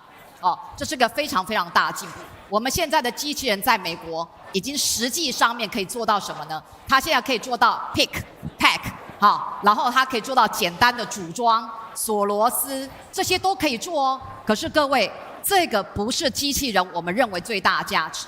我们认为机器人最大的价值是什么？是提供柔性制造。以前我们换一个产线童总大家就知道，我们一个新机种一换，我们的这个设备大概都要换掉了，对不对？但是我们现在有了这个机器人，我们可以怎么样？把这个抓夹换掉，末端工具换掉，我们再把这个 software 再做一些 upgrade， 我们就可以开始使用。这是我们看到最大的一个柔性制造的帮助。那我们现在呢，不仅是在工厂应用这样的一个 solution， 我们现在也跟荣总合作，把我们机器人就像刚刚 Bruce 说的，导入到实体的这个医院里面去帮助护理师。因为护理师以前花了太多的时间在来回搬运走这个样品室药房拿文件现在都不需要，全部交给我们 Neurobot 护理机器人就可以帮他解决这个问题。所以我们觉得呢，有了 AI， 有了机器人之后，我们认为他们最重要的一件事情就是什么？改变人类的生活，这是我们所看到的。是，谢谢，谢谢。我在 follow 那个刚刚的问题童董事长就是您在这个实施这个 AI 在工厂制造导入的时候，你有没有碰到任何这种抗拒，来自员工的抗拒，然后怎么样去消除他们的抗拒，拥抱，然后愿意来使用这个 AI 做这个进行的？因为其实人是一个很重要的一个因素，成功与否。那这一部分您可以稍微分享吗？目前我们会解说的是说，这个世界会变得更好，你的工作效率会更高，你的产出会更高。在同一个时间，你的这个不用流血流汗冒危险或者付出很大的体力那我们要回过头来这样讲。洗衣机的发明并没有取代家庭主妇的地位，是，微波炉的发明也没有取代太太的地位好，我开玩笑说，洗衣机跟微波炉让太太有更多时间去管她老公这样子。是，员工也应该要抱着这样的心情，就是说，有了 AI 有了physical AI， 它帮你分摊掉很多，一个是体力上的粗活比如说现在的这个 robot， 它可以工厂里面担任吃重的工作，像龙虾这样子的这个 agentic 的 AI， 它可以取代什么呢？取代脑力上的粗活因为有些人的工作很无聊嘛，就是在网页上看，然后就在那边按键。未来这个东西都可以 agentic AI 来取代那相对的，人类社会的生产力更高的时候呢，你就可以发展更多、更有趣啊、更丰富的这个职涯。时光倒流200年，70%的人口都必须要在农田里面耕作啊。现在透过化学肥料、透过耕耘机，大家的农业的生产力解放了。50年前，衣服还是一个还蛮贵的东西，现在透过大量的工厂之后呢，衣服跟刚才讲的粮食温饱都让我们这个可以用很轻松的方式取得。未来在工厂里面的生产力，或者办公室里面的生产力，也可以透过 Physical AI 跟 Agentic AI， 让我们的工作更有趣，生产力更高。就像农夫不要太担心失业了，你整天绑在农田干什么呢？家庭主妇也不用担心自己没有地位，你整天绑在洗衣服、搓这个洗衣板干什么呢？未来的AI 无论是实体的 AI、Physical AI， 或者是虚拟的 AI 都可以帮助你的生产力。所以员工放心，不会失业，你的工作会更有趣。我只有一个要补充的，这个洗衣机的确是帮了我不少忙，不是帮我太太就是。不过 Tracy， 我想 echo 一下，事实上，我们在导入这些智慧制造的时候，一开始我们其实很多厂长也是心里有很多担忧的，但是就是真的到现在，我们厂长是完全拥抱，完全拥抱。我想因为得到好处嘛。对，其实这个是一个过程。那这个刚开始的抵触是来自于不了解，有些害怕。但是您开始了解，让员工知道说对他的帮助是什么，经历过之后，他就会开始使用。是的，过程是一个过程。而且他们 enjoy， 那最好了，因为唯有人能够去拥抱、去使用，他才能够成功。是的，是。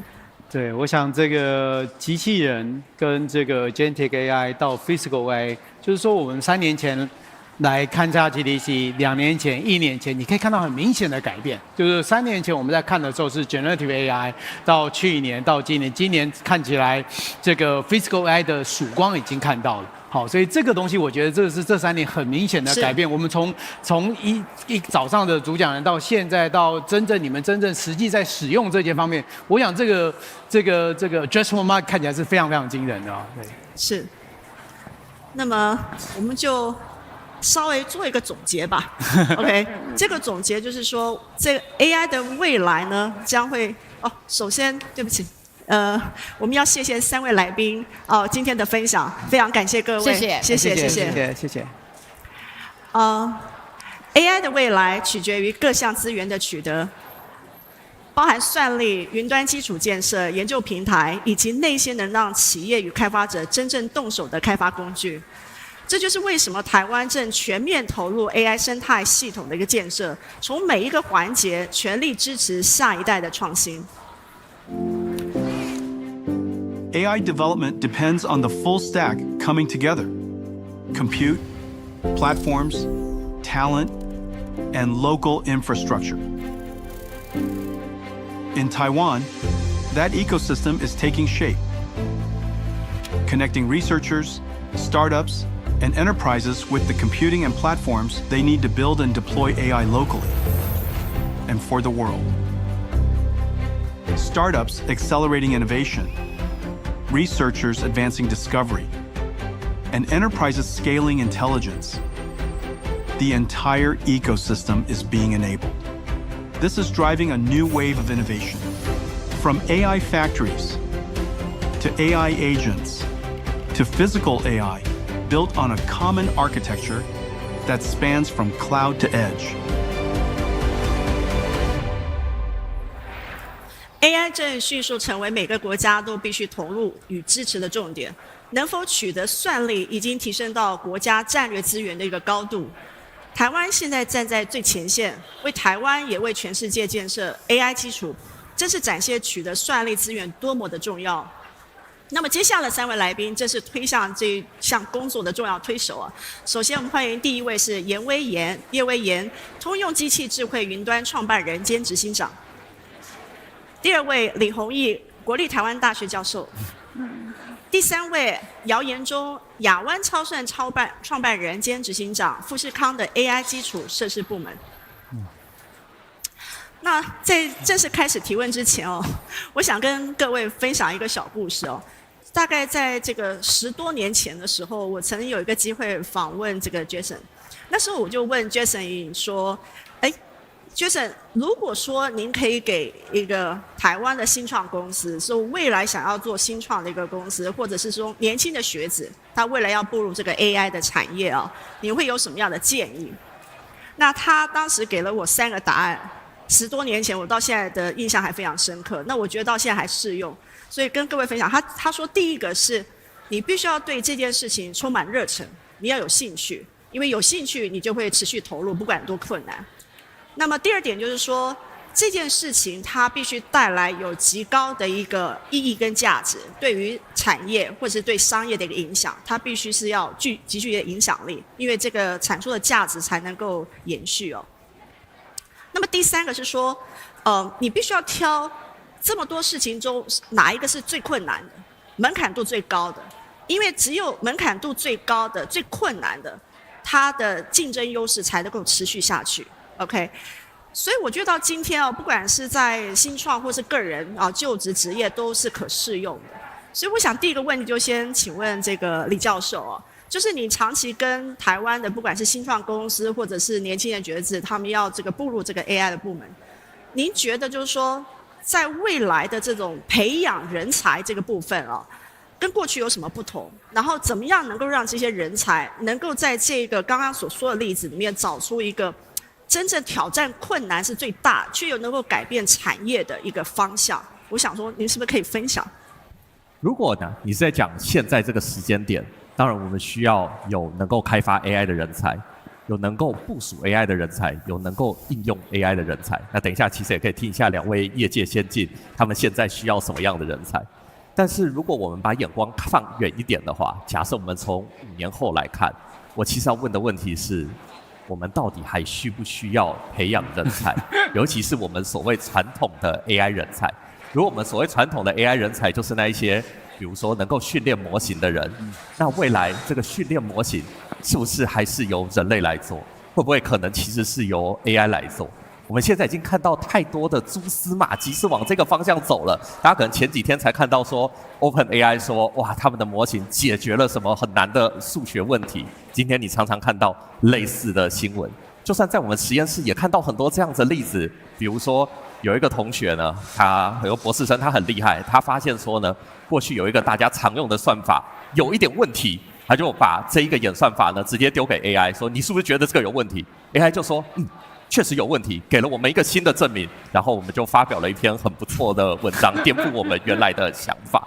所以我会觉得，就未来而言，很有可能那些开发 AI 的也是另外一个 AI。未来很有可能你开发 AI 的方式就是告诉他说，帮我把这个东西 optimize 了，或者说我现在需要一个语音语言模型，帮我打造一个语音语言模型，然后他就像是一个工程师，也许就完成这个任务。所以我反而会觉得，假设往后看5年、10年，也许我们真正重要的是那一个知道要 optimize 什么的人，就那一个知道我们的需求到底是什么的人，然后他知道说怎么去评量一个模型。当模型持续在 optimize 的时候，当我们模型持续在发展，它持续在训练的时候，持续监控它，确保它走的路是我们要的。比如说我刚才说，假设有一个人要先说我要打造语音语言模型。为什么我们要打造语音语言模型？为什么我们人类需要它？为什么它是一个我们现在需要的模型？需要有人去判断它的价值。然后在训练的过程中，我怎么知道它越来越好？要有人持续的去评测、去监控。我反而会觉得，这是在5年后可能最需要的人才。所以您讲的一个重点，我理解是说，不是只是一个 AI 的一个技术的这个就是追求，而是在各行各业每一个领域。你都必须要深入了解，你才能知道说这个优化到什么程度是能够解决这个问题。所以各个领域的一个强项也是要同时培养。所以我不能只单靠我知道 AI 技术，而不知道各行各业某个深入的商业领域问题在哪里。这样的结合才能够让未来 AI 人才更具竞争力。对，如果要讲一个 slogan 的话，我觉得说未来的世界想做什么比会做什么重要。重点是你想要做什么，而不是你已经会做什么。那想做什么就已经步入到他已经有一些思考，他有一些发想。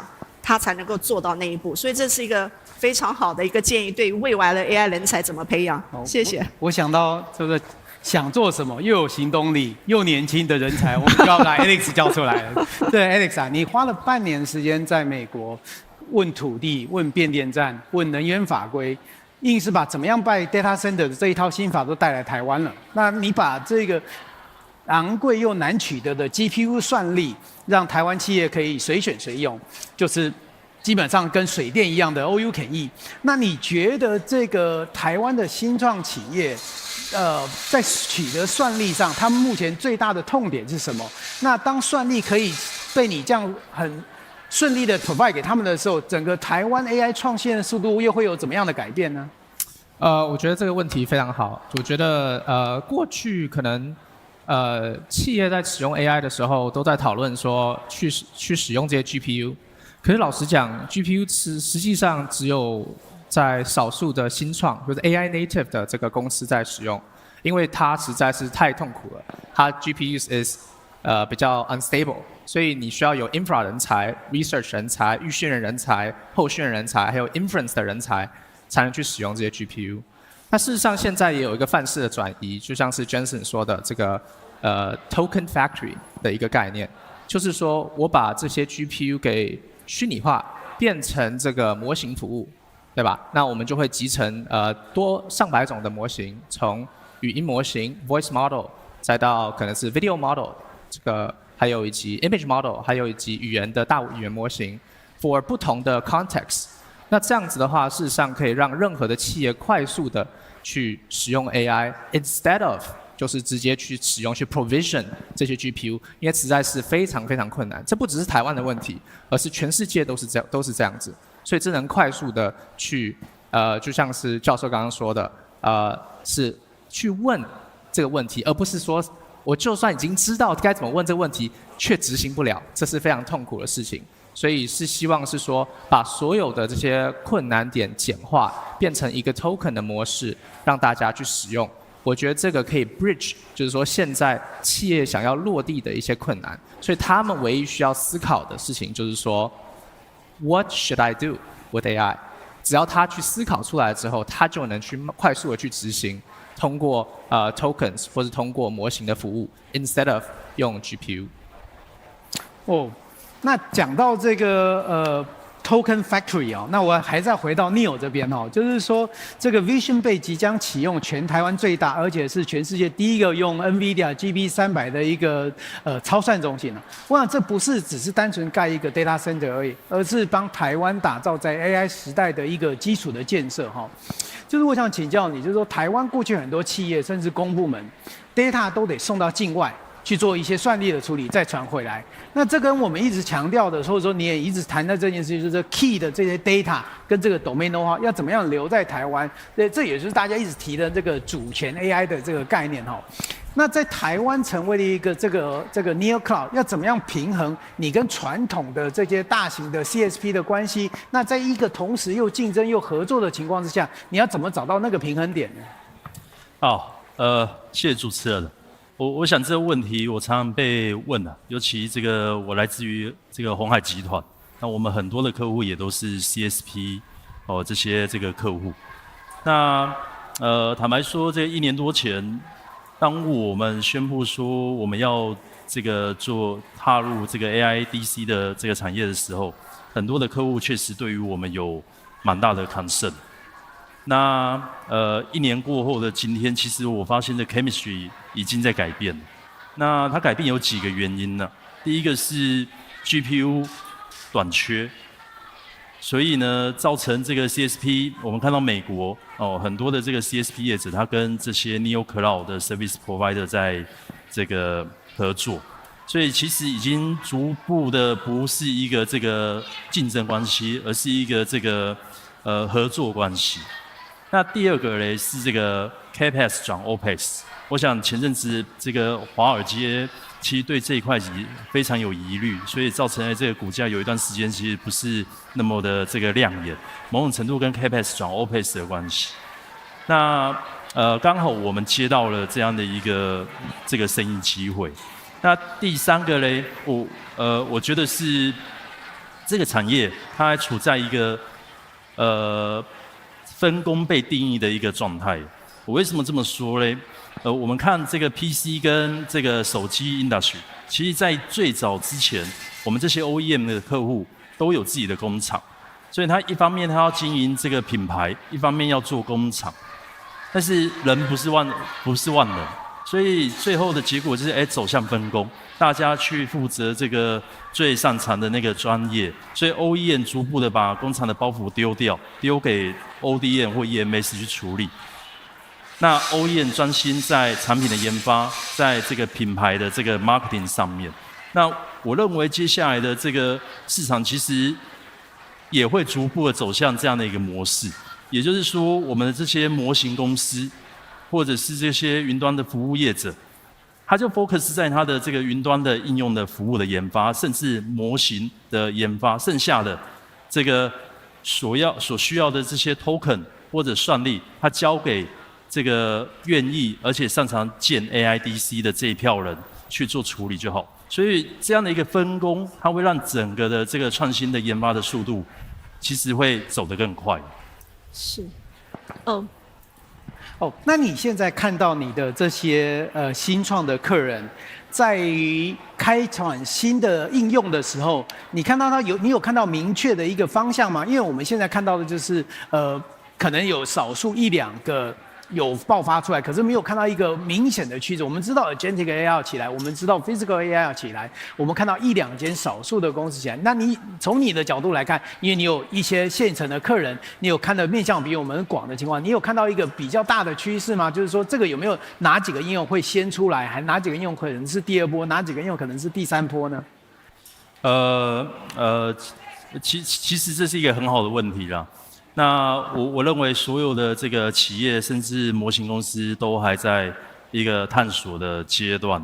那我们从这个应用端来看的话，其实是这个CSP 甚至模型公司，他知道他要做什么，但是在这个整个的企业面，因为企业面是最接近这个应用端的部分，我相信全世界现在很多的企业都还在 figure out 它的 application 到底是什么？它如何把这个 AI 的 agent， 把它这个 apply 到它的这个 workflow 上面？所以我觉得这是一个非常有潜力的一个机会。为什么 AI 现在这么多的潜力在那边？就是因为很多的应用还没有被开发，包括 Fastcom 自己。我们内部我们有这个 Smart Manufacturing、Smart City， 其实我们也都在针对每一个 industry 的这个应用去做这个发想，去做这个 figure out。那因为我们有场景，所以我们比较好知道说，原来我在 manufacturing 的部分，我有哪些应用其实是可以被定义出来。那这也是为什么很多的这个模型公司，我们现在看到这个 OpenAI 或甚至这个 Anthropic 并购了一些顾问服务公司，因为他知道。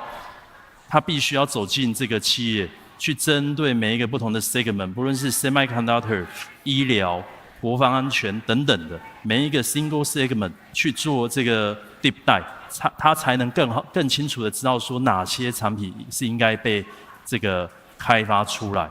那我认为，我们身处台湾，其实在很多的领域都是佼佼者，都是领先的地位，包括半导体，包括制造，甚至医疗。的部分，但过去台湾 focus 在这个传统硬体的这个领域，过去也没有一个像我们要盖在台湾落地的一个 AI data center， 把资料放在这个自己的这个local 端的。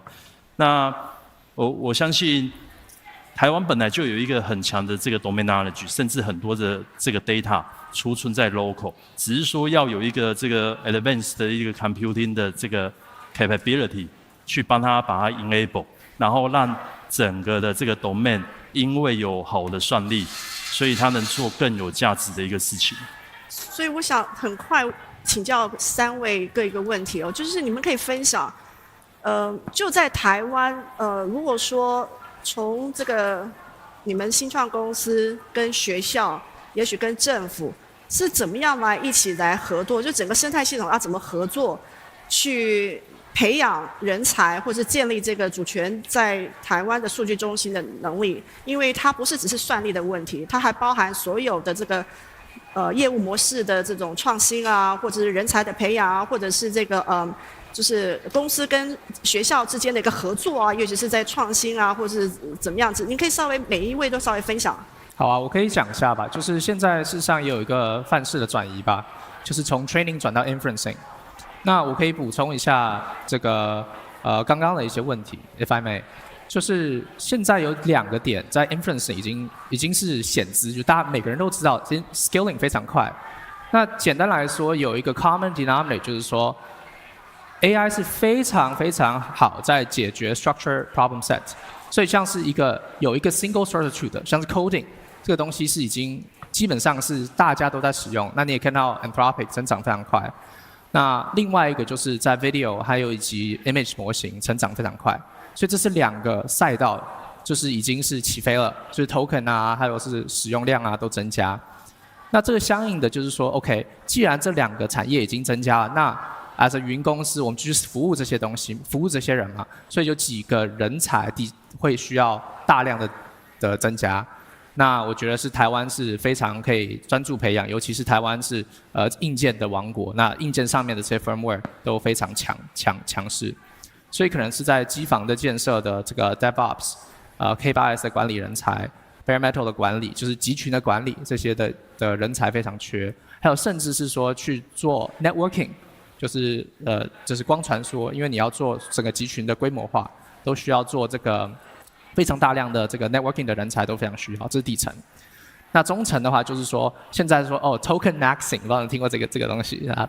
有一家公司什么1个月花了5亿美金，那这个东西实在是太夸张了。美国不是每家美国企业都可以这样子玩的，所以事实上就是做这个 optimization， 就是做优化，要么就是降本，要么就是提速，对吧？那这些东西都是服务于不同的模型。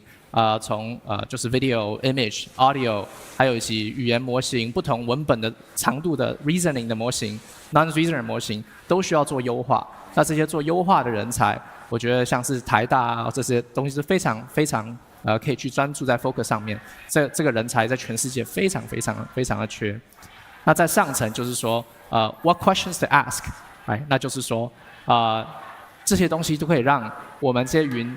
基础资源可以 figure out， 我们可以把它解决掉，对吧？我们就 focus 在我们做完帮你执行。可是现在就是说，我如何把东西都在一起？所以我们可能会需要新世代的这些人，在大学的或是即将毕业的人，这些 AI native 的人去思考说 what application to build。所以我们会希望是说，既然这么简单可以去做这些AI native 的软件，那就是说一个就是专门做就是I call it product genius。对吧？你可以把东西都在一起就好了。那怎么执行我们来弄？那你就要去 focus on 怎么去都成一个 application 吧。所以主要是分3层，就是在 application， 再到 inference 优化，再到底层的建机房的种种需要的所有人才，我觉得都是台湾是可以去现在缺的这些部分。谢谢。那林教授，好，我可以举一些近期实际的，我们跟业界其实跟 NVIDIA 合作的案例，说明说学校跟业界怎么样合作可以得到双赢。那其实学界很多时候我们空有想法，但是我们算力非常的短缺，所以我们的资源非常有限。大家其实有时候很难想象啊，学界的资源到底是有多么的拮据。我看网络上有人在讨论说，李宏毅实验室到底应该有几张 H100？ 不要说 H100， 我们1张 A100 都没有啊，我们什么运算资源都没有。这下大家都听到了。大家都听到，好，这个答案现在有了。所以呢，但是我们就跟 NVIDIA 合作，然后呢 ，NVIDIA 借了我们这个是用 TAIPEI 的算力，有16张 H100。然后呢，我们就帮台大训练，我们实验室帮台大的这个 NTU Core， 在台大大力的支持之下，训练了一个我们台大自己的语音辨识系统。所以以后呢，我们的课程只要上传到我们的课程平台叫 NTU Core， 就会自动产生字幕。那你可能觉得产生字幕也没有什么稀奇，但是我们的课程往往是中英交杂或很多专有名词，所以我们拿所有现成的商用系统，包括 OpenAI 的 Whisper， 都没有办法得到很好的辨识率。但是我们针对我们自己的课程呢，训练语音辨识系统可以做得比 OpenAI 还要好，而且我们的速度，因为我们模型比较小，所以速度呢是 OpenAI 最好的模型的5倍。那这个就带来了很大的好处，这个就是一个合作的双赢。还有另外一个例子呢，这也是跟 NVIDIA 合作。那在那个 project 里面 ，NVIDIA 也提供了运算资源，然后我们去训练一个语言模型。所以语言模型就是它可以输入声音，然后它不只做语音辨识，它还要听懂所有的东西，知道这个人的性别，知道这个人的情绪，知道所有的事情，然后给一个合适的回应。那这是今天非常热门的题目。那我们有一个好的算法，但是我们没有运算资源来训练这个模型，所以我们跟 NVIDIA 合作，那用5000小时的资料来训练一个叫做，我们把那个模型命名为 Delta 啊，叫做 Delta 的模型。虽然你觉得5000小时没有很多，但那是我们在那个算力下可以用到的最大的资料量。那但是平常我们也训练不了那么多模型。那个模型呢，是比当时阿里巴巴开源的千问 2结果还要更好的，而千问 2用的这个资料量呢，是我们的100倍，但是我们算法比较好，所以可以在有限的算力之下得到更好的结果。所以这个就是业界跟学界合作的双赢。其实这个逆境中才会有成长，所以就是因为算力不够，逼着你们在逆境中突破，就很少的算力也会有很大的一个模型的进展。就是我们算力有限，所以我们必须要想好的方法。对，那Neil是我人才确实是我们现在面临最大的问题之一啊。那我分2块，一块是我们内部的 operation。坦白讲，我们现在找人确实是很困难。那尤其因为我们第一次，也是台湾第一个在台湾要建立这么大的规模的集群，包括很多的机电啊、空调啊，甚至 cloud operation 的人，其实方方面面我们都缺。那台湾过去没有这么大集群的这种人才库在这边，所以某种程度我们现在也找了很多这种相关的这个背景的人，你只要有相关背景，你愿意学的，那我就提供这个平台给你来做这个学习，然后赶紧的这个 hands on。同一个时间，我们也跟一些学校开始在谈合作。你应届毕业之前，你毕业之前呢，我给你来 intern， 那你毕业之后可能就可以 on board。另外一块。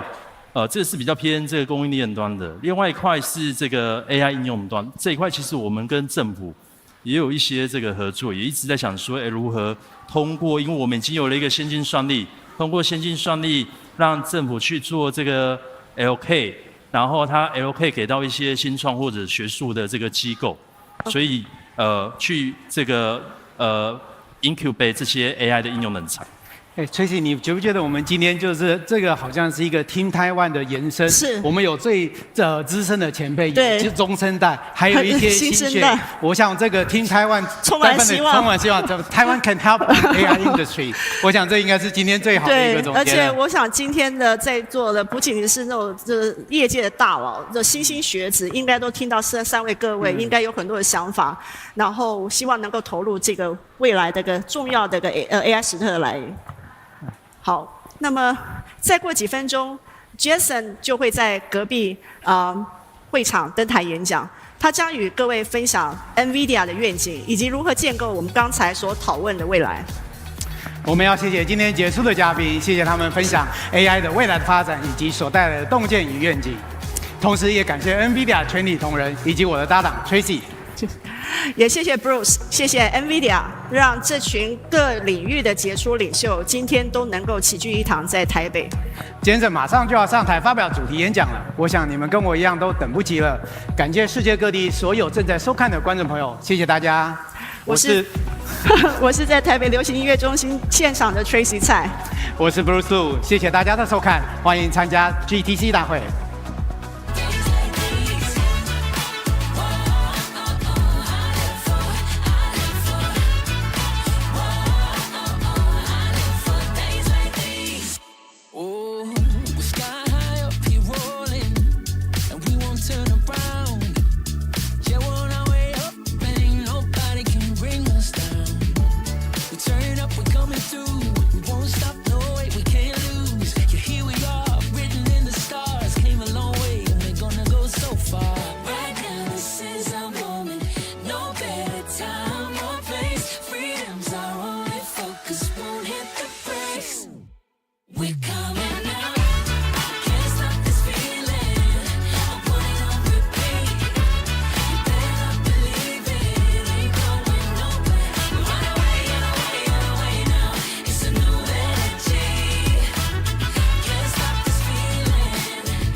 I've been counted out, left on red, left in doubt.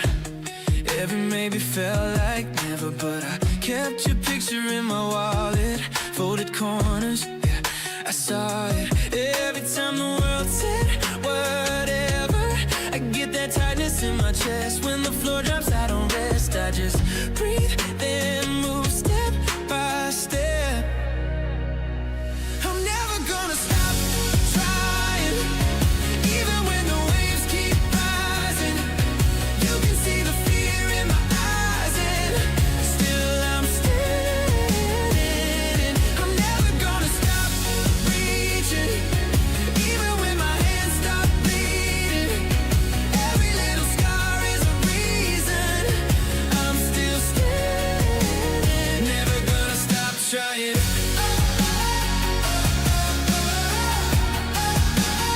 Never gonna stop trying. Friends turned strangers overnight. Dreams went quiet, lost their light, but I learned to glow in the shadow. Talk to mirrors like a coach, get back up, that's all she wrote. So I run through every high, every hollow, and it's in my chest. But this fight don't accept any ending that says regret. Not yet. I'm never gonna stop trying, even when the waves keep rising. You can see the fear in my eyes, and still I'm standing. I'm never gonna stop reaching, even when my hands start bleeding. Every little scar is a reason I'm still standing. Never gonna stop trying.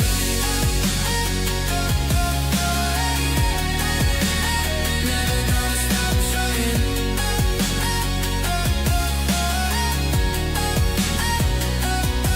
If I fall tonight, I'll rise. All my failures on my side, like a choir for my life, singing one more time, one more time. Hey! I'm never gonna stop trying, even when the waves keep rising. You can see the fear in my eyes, and still I'm standing. I'm never gonna stop reaching, even when my hands stop bleeding. Every little scar is a reason I'm still standing. Never gonna stop trying.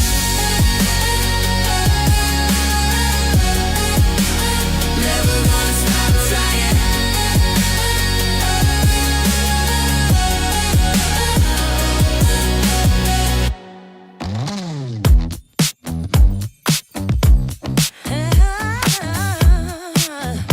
Yeah. Glow on my face like I painted the sun. Move with the rhythm that can't be undone. Every little heartbeat's begging for fun. Watch me light it up, I'm second to none. I'm rising up. I'm rising up now. Ooh, ooh, ooh, I'm the sparkle, fire, I'm the soul. I'm the sparkle, fire, I'm the soul. Dying in my stride like I'm born for the stage. Feeling that freedom, I'm turning the page. Power in my presence, never played safe. Catch me in the moment, center of the wave. I'm turning up. I'm turning up now. Oh, oh,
still I keep on checking. Mine runs wild, every scene projecting. Got your name doodled on my playlist. If this is wrong, I kinda wanna stay missed. I can't wait to see this play out in real life. Us in the front row laughing through the late nights. I can't wait to feel it. First look, first kiss, whatever this becomes. I can't wait to see this. I can't wait to see this. You say soon, yeah, you always say it. I hit send, then delete what I meant. But when you smile, even through a screen glow, whole room fades. I'm ready just to let go. I can't wait to see this play out in real life. Us in the front row laughing through the late nights. I can't wait to feel it. First look, first kiss, whatever this becomes. I can't wait to see this. What if it's better than all my daydreams? What if you're braver than I believe? Say meet me outside and I won't resist. I've waited all this time. I can't wait for this. I can't wait to see this play out in real life. Us in the front row laughing through the late nights.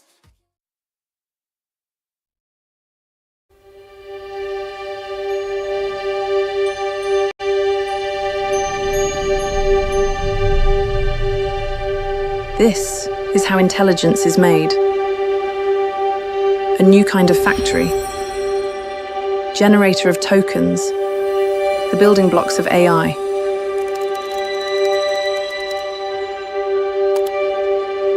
Tokens have opened a new frontier, turning data into knowledge, reason, action.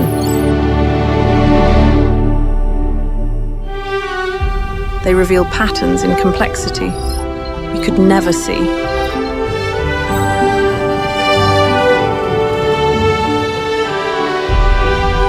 Mirror our cities to keep us safe.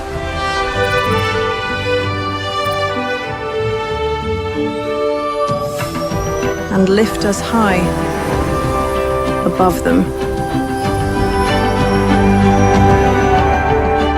Tokens help robots learn from us. Work alongside us.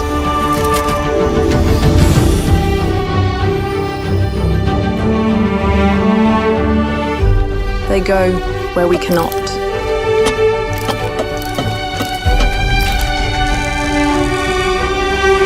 Lending us helping hands. And closing the gap between hope and healing so that we breathe easier. And the smallest hearts beat stronger.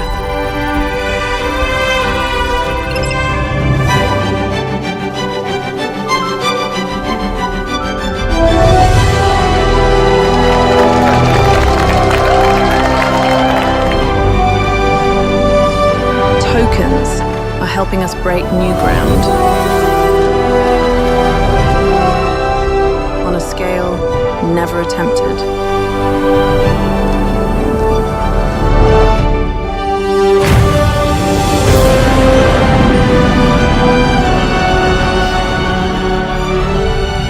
So we can reach Star Cloud 1 separation confirmed.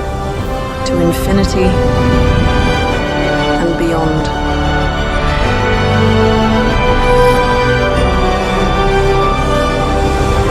Together, we take the next great leap into a bright new future, built for all mankind.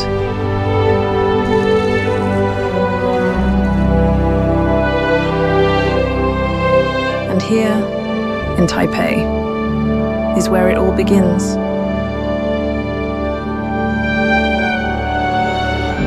女士们、先生们，欢迎 NVIDIA 创办人暨执行长黄仁勋先生。Welcome to the stage, NVIDIA founder and CEO, Jensen Huang.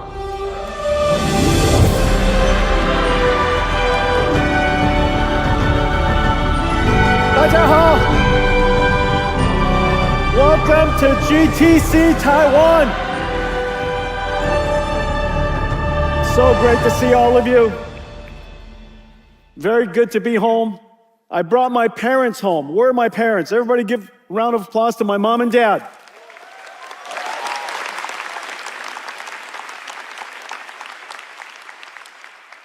And a round of applause for our pre-game show superstars, ladies and gentlemen. Look how adorable they are. The superstars of Taiwan. There are so many of you here today. We are broadcasting this right now to 70 other watch parties across Taiwan. 70 different conferences are going at the same time. Everybody is watching this keynote. We have so much to tell you, and I have so many partners to thank. It is incredible how large our ecosystem in Taiwan has become. Most of the time, when people think about ecosystem, they think about our software stack. They think about the developer ecosystem above the computing systems that NVIDIA builds. But NVIDIA's ecosystem spans all the way upstream to all of our supply chain here in Taiwan, where it all begins, and downstream all the way to data centers and eventually to end users.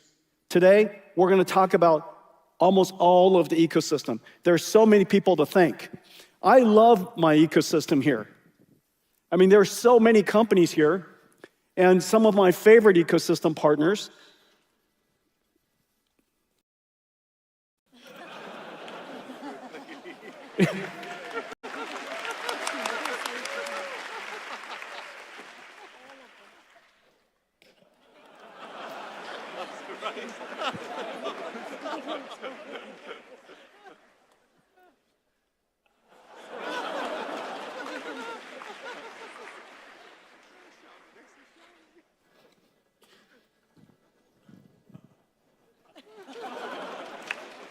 So many.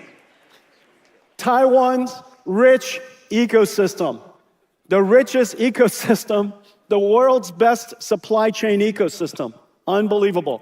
Well, thank you all for being here. And this year, our businesses together are growing incredibly. In fact, somebody told me last night that the annual GDP of Taiwan is going to grow almost 10%.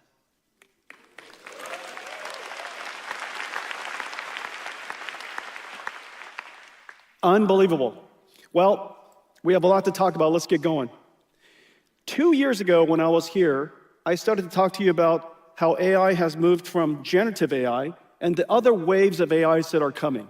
The next wave of AI was agentic AI. And today, we can say that agentic AI has arrived, that useful AI has arrived. Now, what does this mean? This is GitHub. This is, of course, one of the first applications of agentic AI is software coding, one of the most valuable professions.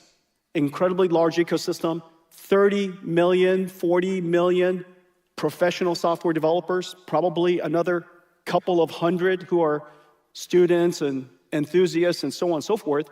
But say 30, 40 million software developers in the world code for a living. And this represents most of them. This is GitHub. The pull request is when they download software, they modify it, and commit is when they push it back up. Okay? And so if you could look at this, in 2023, the number of commits was 300 million. 2024, 400 million. 2025, 500 million commits. In the first few months of 2026, it has nearly tripled. Now, what does that mean? 30 million software developers representing about $3 trillion worth of GDP, producing that's what they're paid, $3 trillion worth of salaries per year, which is generating economic growth for the rest of the industries. Say $100 trillion of the world's industries is generated by $3 billion worth of salary. That $3 trillion worth of salary is now producing nearly 3 times as much output. It's effectively a $9 trillion productivity from $3 trillion of salaries. Does that make any sense? The difference is absolutely extraordinary. This is the potential. This is the promise of AI. The number of engineers, software engineers, is actually increasing. People talk about AI reducing jobs. Complete nonsense. It's causing more software engineers to be hired, and the reason for that is very simple. If you can hire a software engineer and you could generate $9 trillion worth of productive work, why wouldn't you want to hire more software engineers? If that line was flat, then obviously people will hire fewer software engineers. But because the output is so incredible, people want to hire more software engineers. This is going to show up in our economy somehow soon. And so the first thing is useful AI has arrived. Now, what does that mean from the industry's perspective? From the industry's perspective, that means that tokens are now in extraordinary demand. Because if you could do this, you're going to want to produce more of it. And because tokens are now profitable units, tokens are now profitable units of revenues. Because it is now profitable, the AI companies want to build a lot more tokens, generate a lot more tokens, build more AI factories, which is the reason why compute demand here in Taiwan has skyrocketed. It is precisely the reason why all of you are so busy and your businesses are doing so well. In fact, that looks like some of your stock price.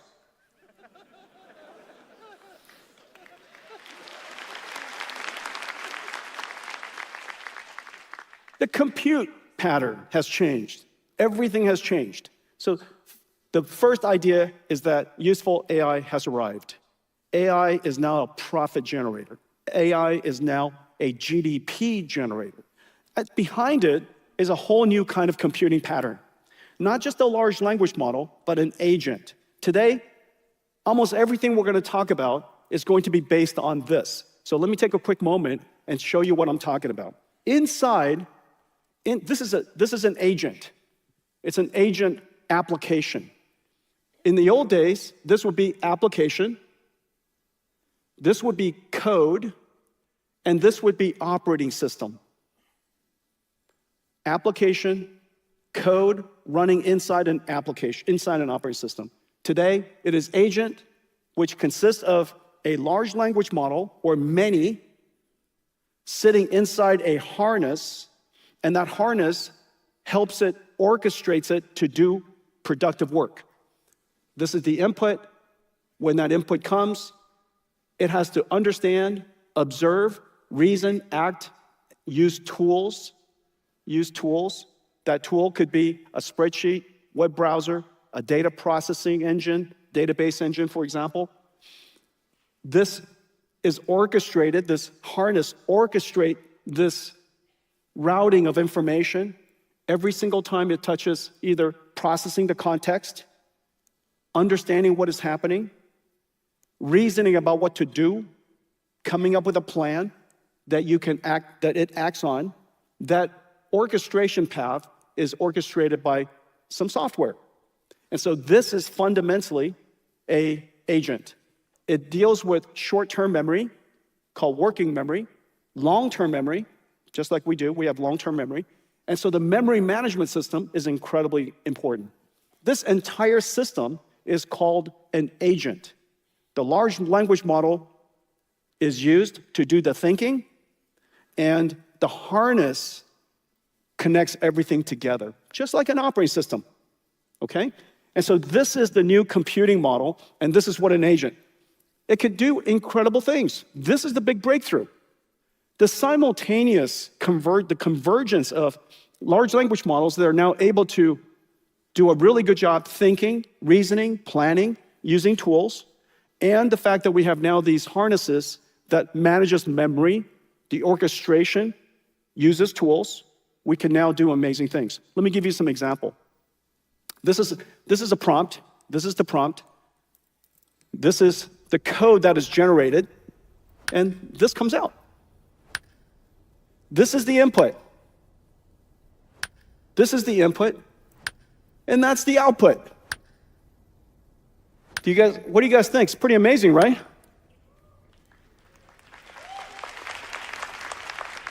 We use Claude Code here, but Codex does an incredible job as well. Here's another example.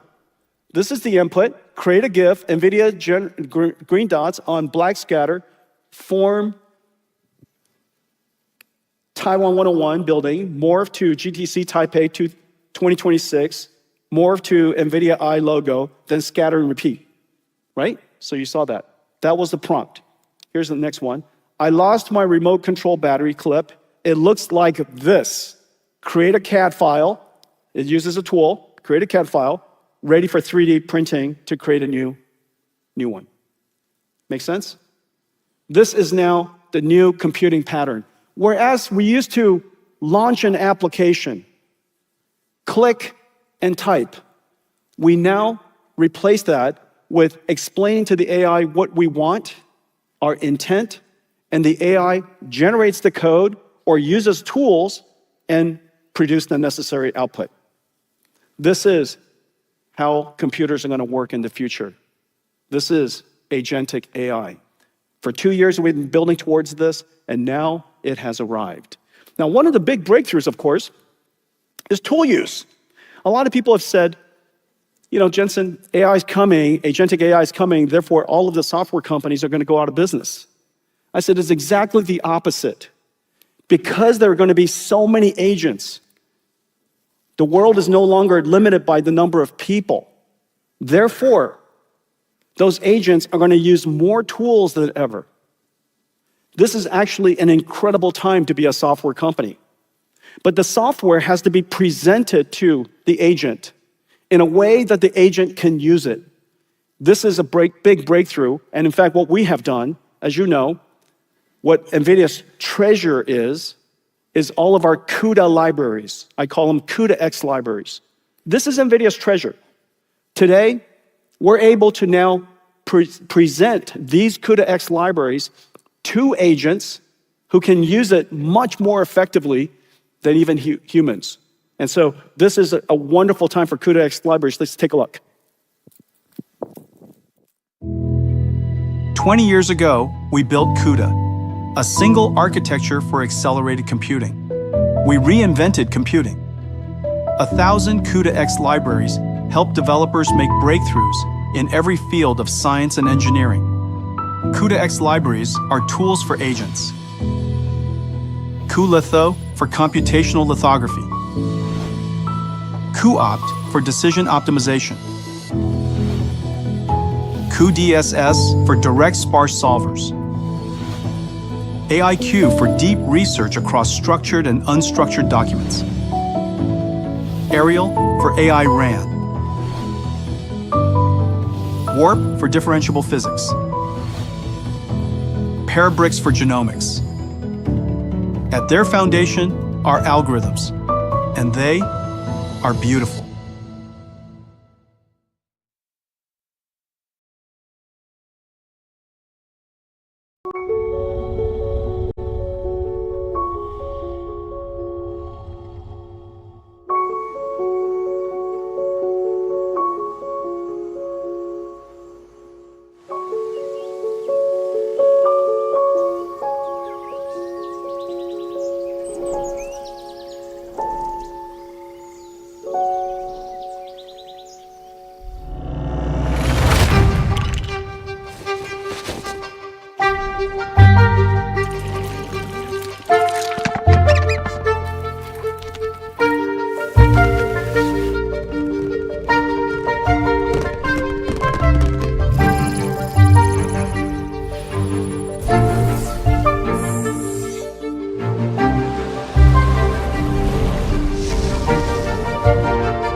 A round of applause for math. Math is beautiful.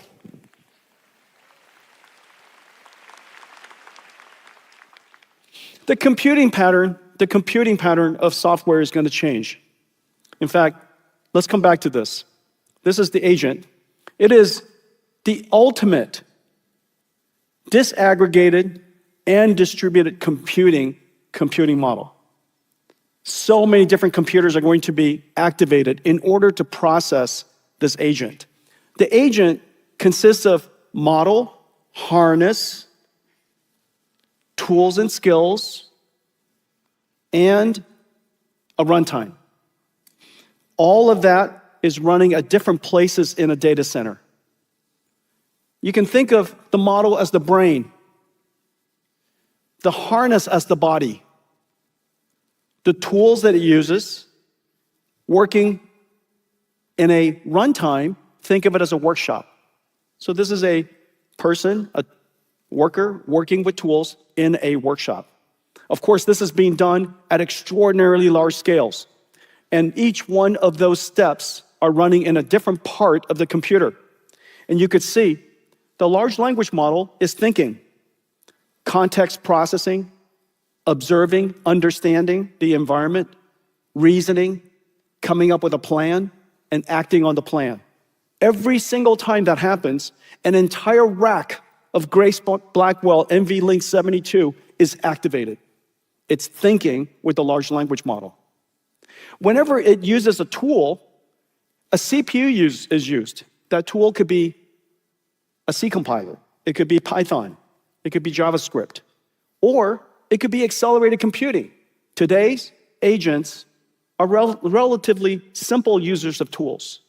Tomorrow, they're going to be very sophisticated users of tools, which is the reason why the CUDA-X libraries that I showed you are going to be incredibly popular with agents. They solve some of the most important problems the world knows. And all of our CUDA-X libraries are now going to come with skills that the AI could learn how to use. So the CUDA-X library, some skills, basically a manual. The AI reads it and go, aha, that's how you use it. The ability to use these libraries by agents are going to be incredible. And so the tools run on CPUs and GPUs and large language models. The security harness runs on CPUs and a security processor called a DPU, NVIDIA's Bluefield. The orchestration of all this runs on a CPU. This is the entire harness, and the CPU is orchestrating all of the work.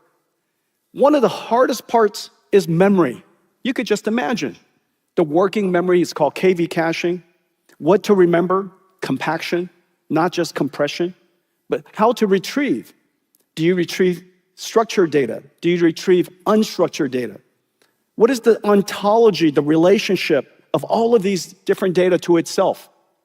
That entire processing is incredibly complicated.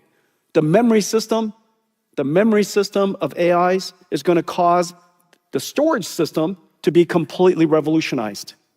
As you could see, every aspect of this computing model, this computing pattern, this new application called an agent, is fundamentally different than the way that applications used to run.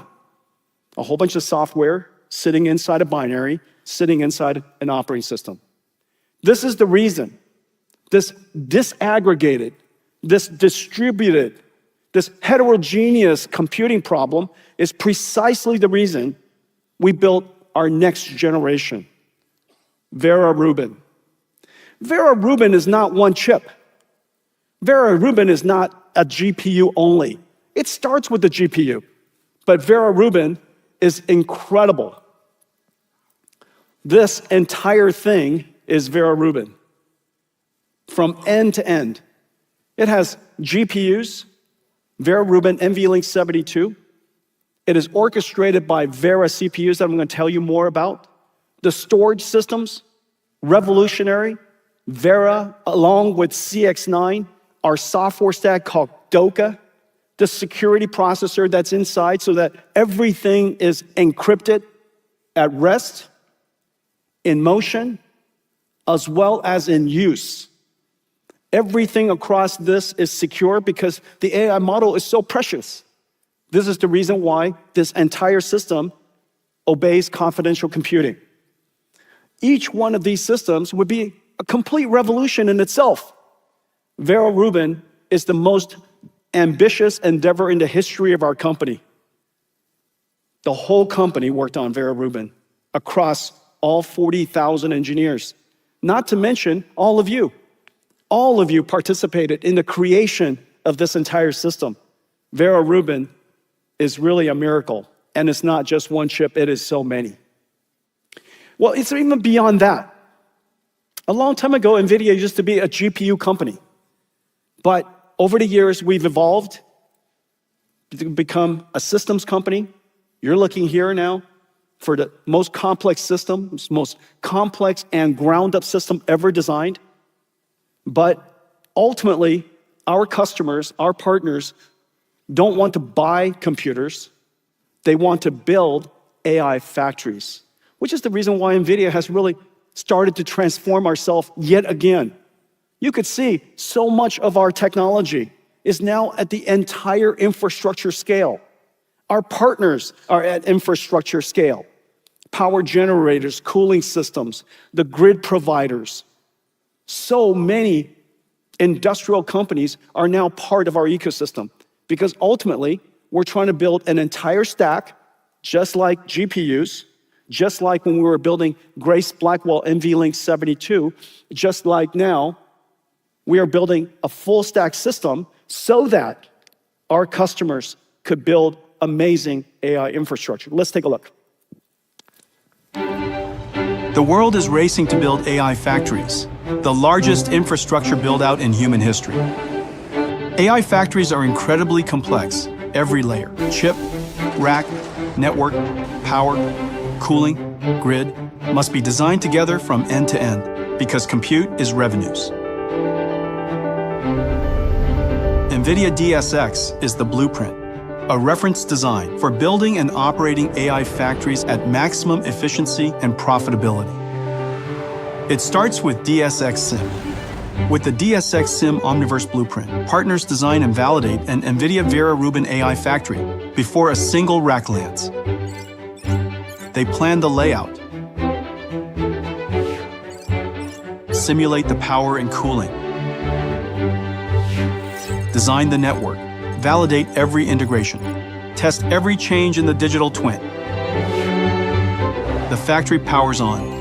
DSX OS takes over and provisions, operates, monitors, and remediates the infrastructure, turning the installed systems into trusted, multi-tenant, resilient, AI-ready capacity. Today's AI factories over-provision power by up to 40%.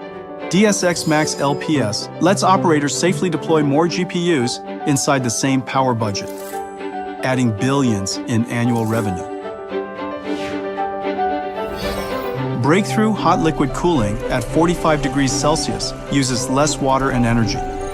More power going to revenue-generating compute. Incredible. Dynamic power allocation steers power from rack to rack, recovering stranded watts, sending them where work is happening. In-rack power smoothing flattens peak current spikes and power surges. Throughout the factory, teams of AI agents work with DSX Max LPS, continuously coordinating to balance cooling and power to meet workload demand. DSX AI factories are flexible energy assets that operate cooperatively with the grid. DSX Flex reads real-time grid signals and dynamically adjusts factory power when the grid needs relief. 100 gigawatts of AI factories will come online before the end of the decade. NVIDIA DSX AI factories run at highest efficiency, produce the lowest cost tokens, and make the grid stronger.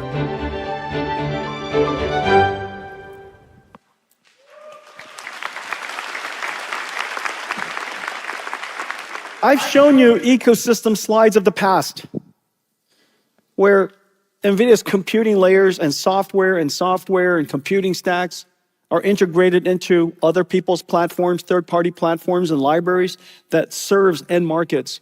That was a computing ecosystem. This is an AI factory ecosystem. This is way downstream of all of you.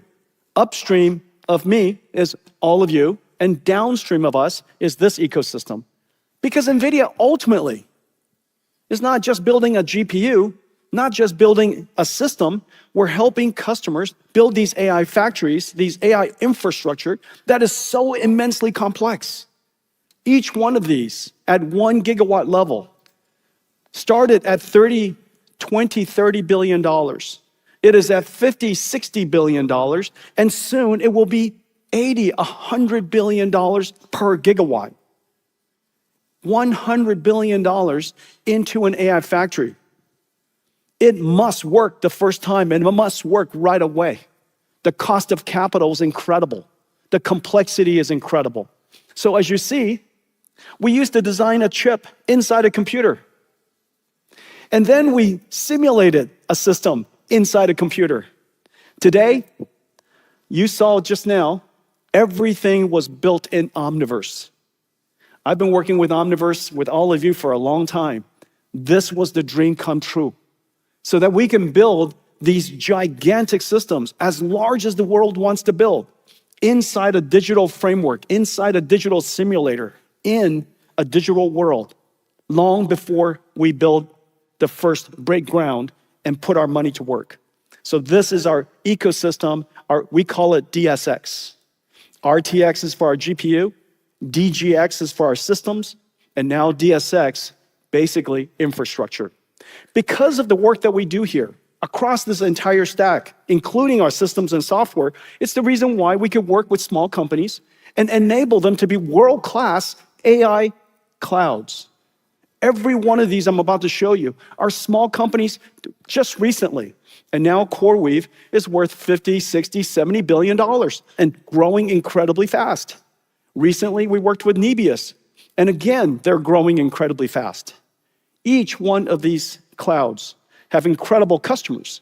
Cursor, the software coding company, Black Mountain Labs, Image Generation, World Labs, World Foundation Model, Revolut, the leading financial services AI company, and Shopify. Here's another one. This is Nscale, and their customers are British Telecom, Google. Google is using one of our AI clouds, Thinking Machines, a Frontier Labs company. We're super exciting. Here's Naver Cloud in Korea, Bank of Korea, Hyundai, so many incredible companies. Here's one in India, Yoda, incredible companies. Here's one based in Singapore, building in Australia, Together AI, AI Singapore. This is one in Indonesia. Each one of these companies are serving regional as well as global customers. AI is going to run everywhere. Every company will be powered by it. Every region will build it. Indosat here in Indonesia. Here in Taiwan, GMI. Here in Taiwan, GMI. It's okay to clap.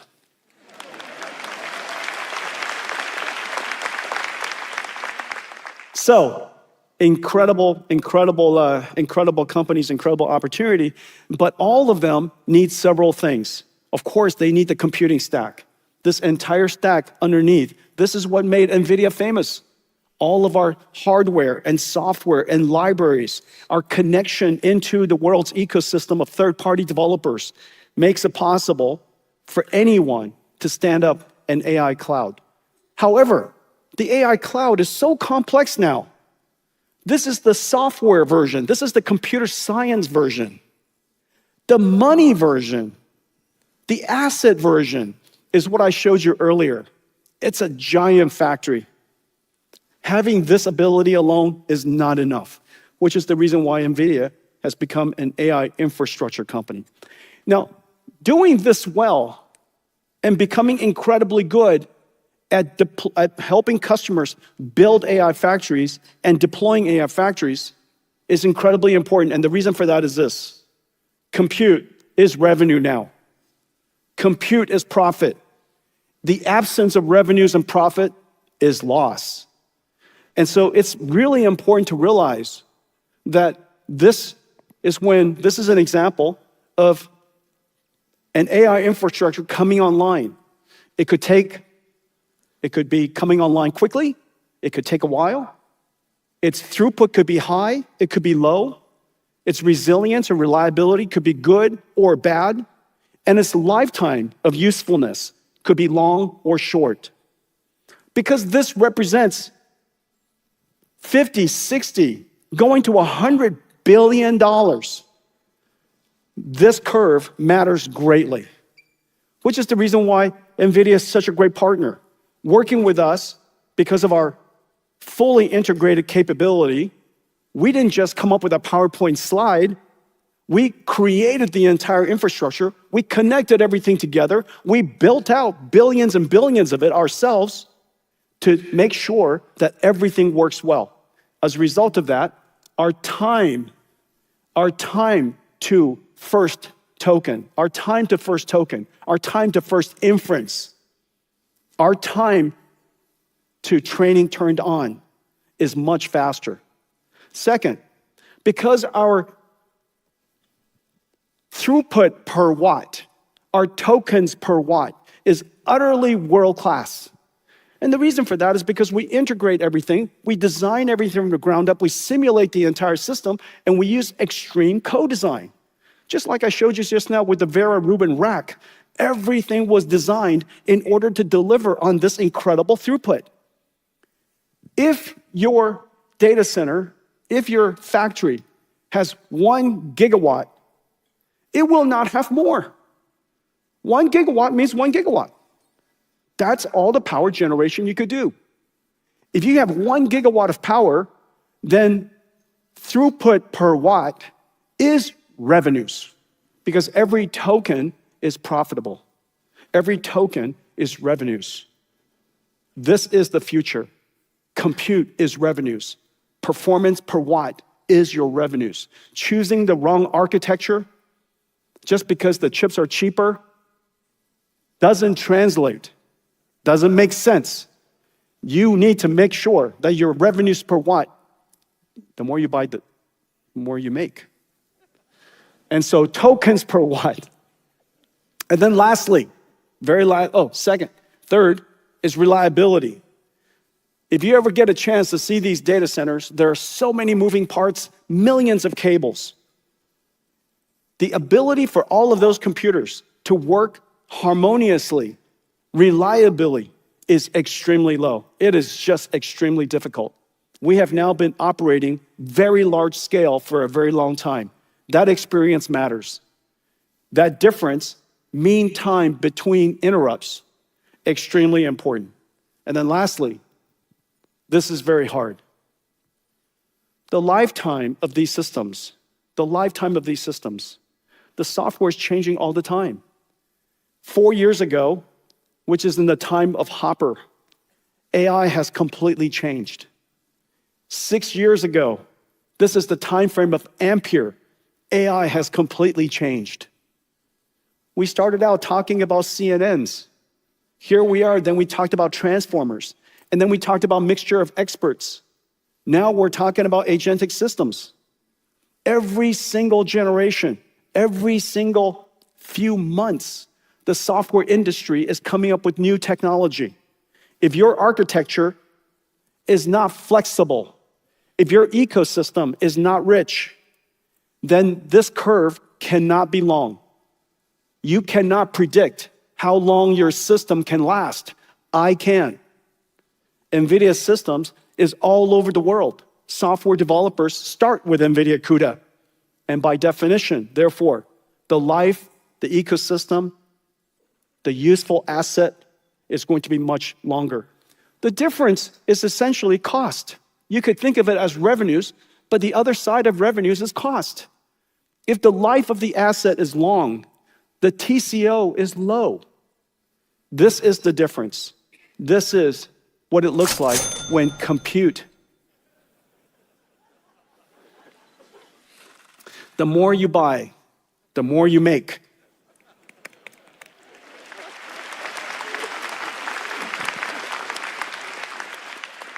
Now, all of you are experiencing this with me. Isn't that right? All of your demand, your factories are working so hard. Your people are working so hard all across Taiwan because everybody wants to make money. They realize that AI, useful AI is here. Profitable AI is here. Compute demand is incredibly high, and compute demand is the constraint. And so let's go work super, super hard and help the world stand up AI factories everywhere. This is why it's so important. I'm so happy. Here I am standing in front of you. Vera Rubin is in full production.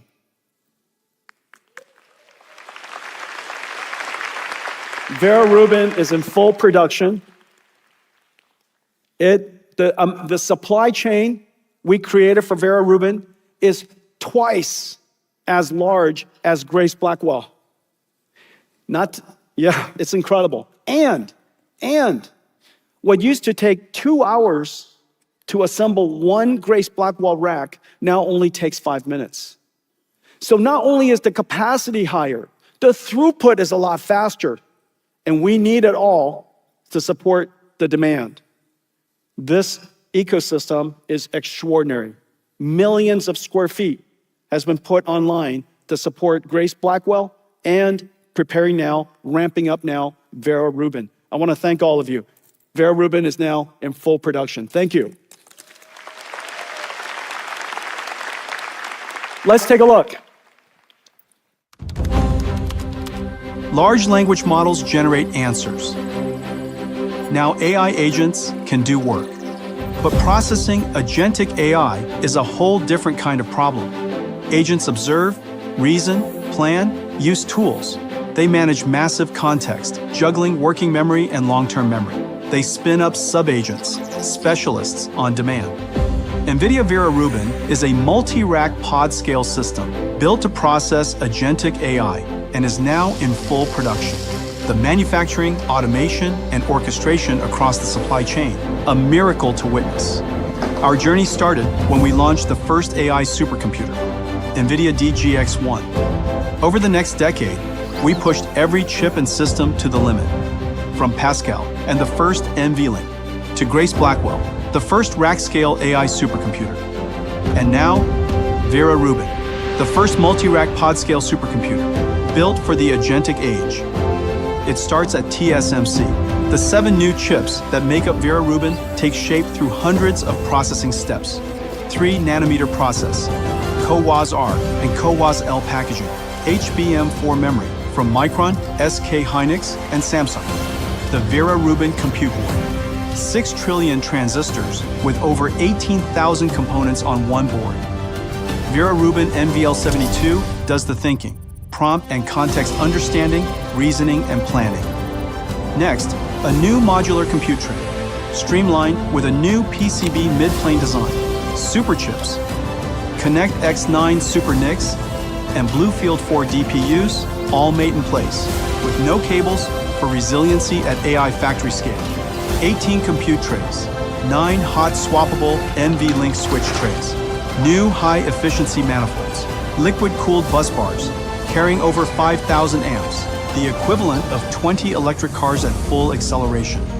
Together, 1.3 million components form this third-generation MGX rack design. Congratulations to Microsoft for their operational Vera Rubin NVL72 engineering rack. Congratulations to Dell and CoreWeave as well for standing up their Vera Rubin NVL72 engineering rack. Then, the Vera CPU rack, 256 CPUs in a single liquid-cooled rack, orchestrating the models, shuffling memory, launching tools. At Foxconn and Quanta, Grok 3 LPX takes shape. 256 Grok 3 LPUs across 16 trays, 40 petabytes per second of SRAM bandwidth for ultra-low latency. While NVL72 generates tokens at the highest throughput, Grok LPX generates them at the lowest latency.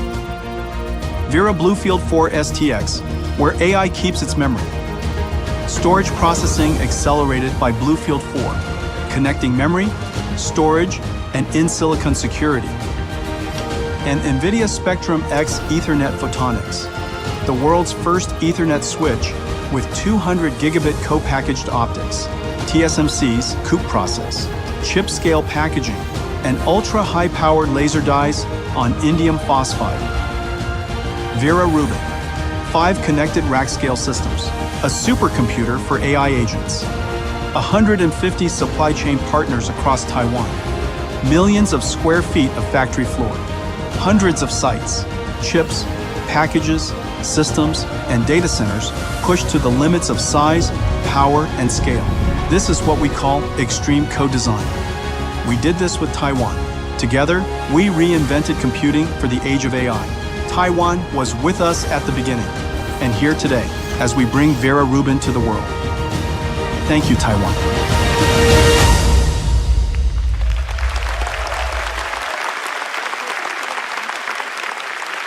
Ladies and gentlemen, Vera Rubin. Vera Rubin was not just built for AI. Vera Rubin was not built just to run AI. Vera Rubin was built to run agents. This is an agentic system. Imagine the complexity, which is the reason why agents is the last computer science breakthrough. It has taken this many years for agents to realize its potential and become useful. It stands to reason that the computer that runs it is the most advanced in the world. This is Vera Rubin. Let's take a look. Can we bring out Vera Rubin, please?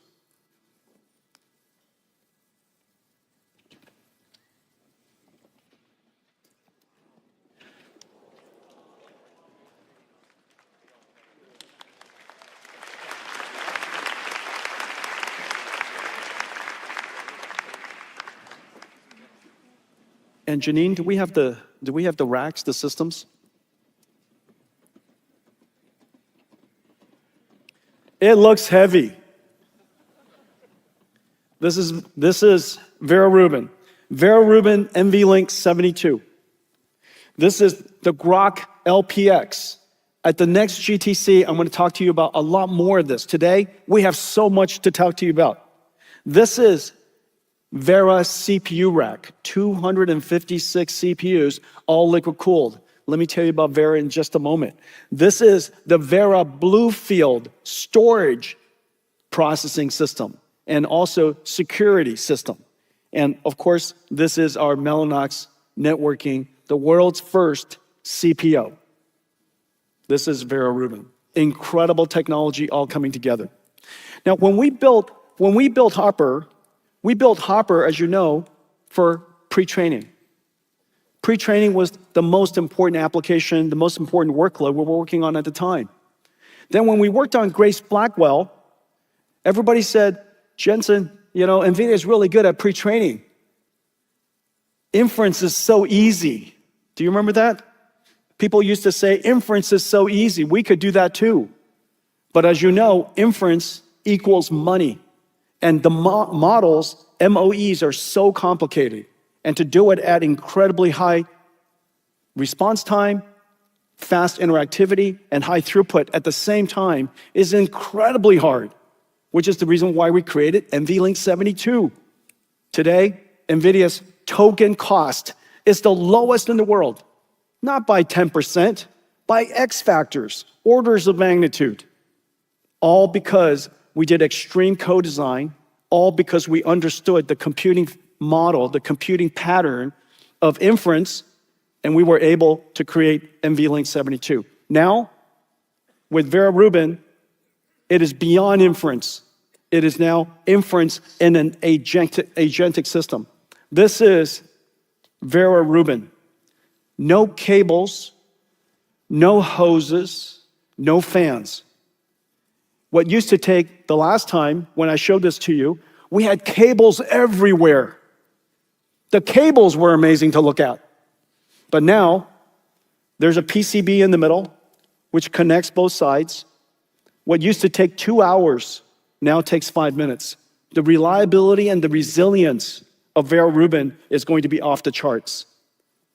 This is our Vera CPU tray, the most advanced CPUs that has ever been built. I'm going to show you that in just a second. And this is our storage tray. 2 Vera CPUs, 4 CX9, incredible amounts of software. This is our new LPU30, the Grok system, designed for very low latency inference. The throughput is delivered by Vera Rubin and extended with NVLink 72. If you want to extend that even further, you can have Grok LPUs. Here, we have the Vera Rubin NVLink, the switch tray.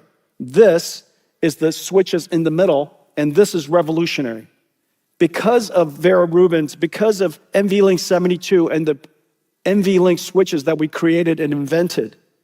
And this is our Ethernet switches for scale out. What's amazing is we introduced these 2 systems for Grace Blackwell. These 2 systems were created for Grace Blackwell. And today, NVIDIA is the largest networking company in the world. I'm so proud of the networking team. This is such an incredible enabler for everything that we do. I'm going to now talk to you about the next major industry we're going to be part of. Thank you. Janine? Thank you.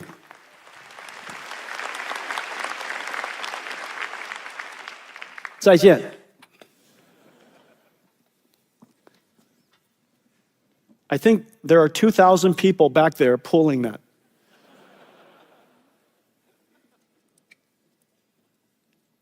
Okay, let's talk about CPUs. Vera CPUs. CPUs built for the age of AI. All of the CPUs until now were created for people. We were the users. We were the users. We were the renters. The way we use CPUs, we live in a world counted by seconds.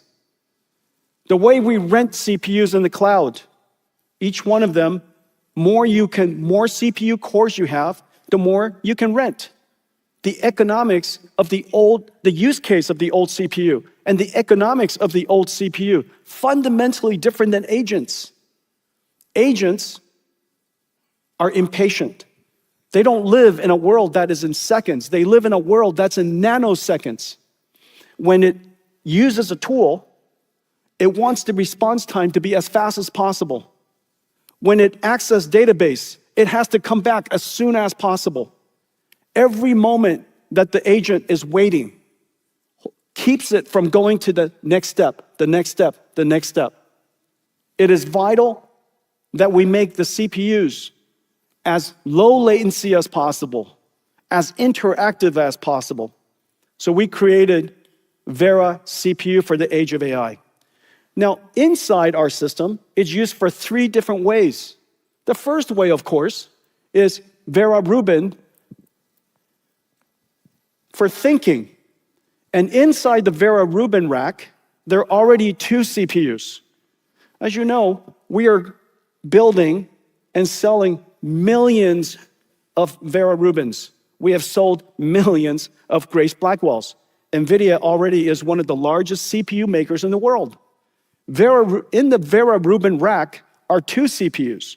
One for orchestrating and managing the GPUs, managing the KV cache, dealing with all of the software that runs in the rack. We also have the Grace Bluefield that is used for security and isolation.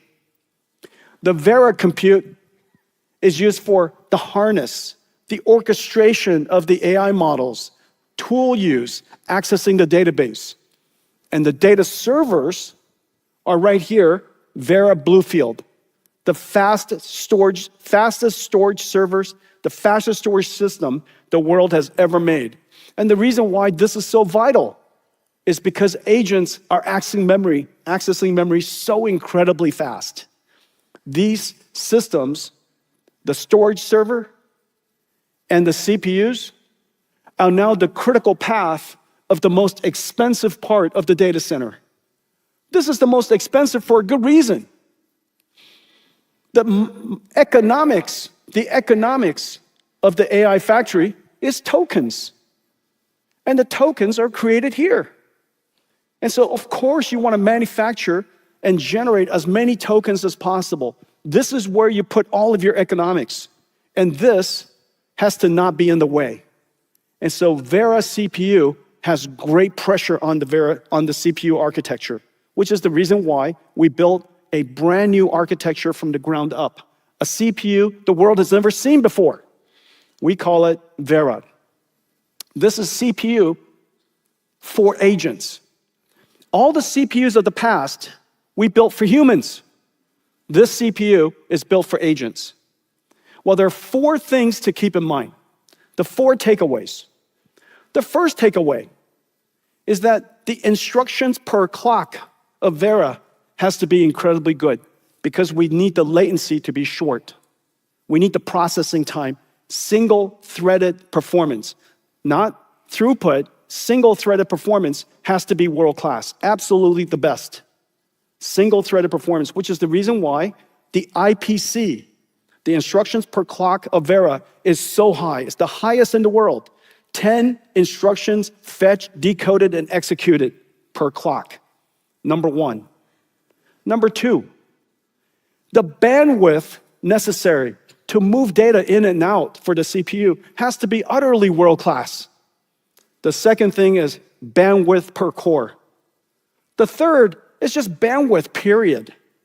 We're moving, remember, I said earlier, agentic systems is fundamentally disaggregated and distributed. Disaggregated and distributed. When computing is disaggregated and distributed, networking becomes the problem. Therefore, we have to move the data around as fast as possible between the CPU cores and between the CPU and the storage, the CPU and the GPU. The bandwidth around the system and inside the CPU core has to be utterly world-class. This is the first CPU that's been built a long time that is literally at reticle limits with a fabric that connects all of the CPU cores that is speed of light, 3.6 terabytes per second. No chiplet tax, no chip boundary crossings, because we need to have everything, because the CPU cores are talking to each other with extremely high bandwidth. They're not rented core per core per core, they're all working together. The cross-sectional bandwidth of Vera is off the charts. It's the first one to be PCI Express Gen 6. It is also the first one to have LPDDR5 with 1.2 terabytes per second. 2 to 3 times the bandwidth of the highest performance CPUs on the outside, 3 times the bandwidth on the inside. The bandwidth per core and the bandwidth period is world-class. Now remember, I showed you earlier, the number of CPU cores, the number of CPUs is going to be quite high. And the reason for that is very simple. We created CPUs for humans in the past. And humans, there are only 1 billion of us. There will be billions of agents. And these agents are going to be using the CPUs with very little patience because the cost of the GPU they sit next to is too high. And therefore, too valuable, too precious. Therefore, these CPUs are going to be both performant, but they also have to be extremely energy efficient so that we can cram as much CPU as we can into the factory without taking away power from the token generation, which we know is how we make money. These 4 properties, instructions per clock or single-threaded performance, bandwidth per core, the total bandwidth around the chip and inside the chip, and energy efficiency defines Vera. It is absolutely world-class. When you compare it to the highest performance x86, it is just off the charts. When you compare it in real single-threaded performance, it's off the charts. It is incredible to be able to deliver 5% improvement on CPUs. It is incredible to be able to deliver 10%. But this kind of performance speed up is just unheard of. This is NVIDIA Vera. What do you think?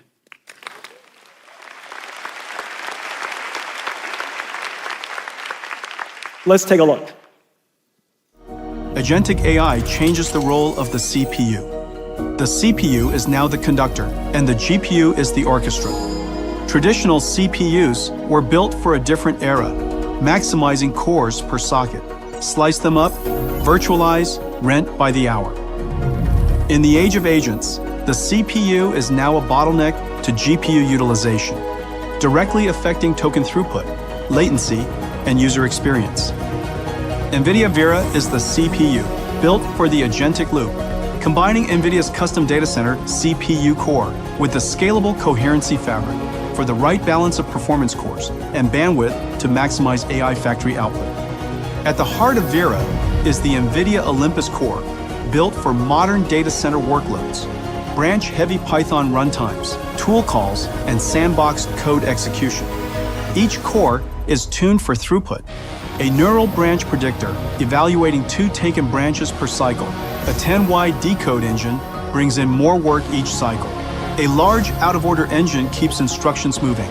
Advanced prefetchers with a novel graph engine anticipating the next data path. But fast cores only matter when data arrives correctly and on time. Vera is the first CPU to use LPDDR5X memory, while correcting multiple errors simultaneously without compromising bandwidth. Vera achieves 40% lower peak memory latency versus x86, keeping cores fed on time through retrieval, analytics, and sandbox execution.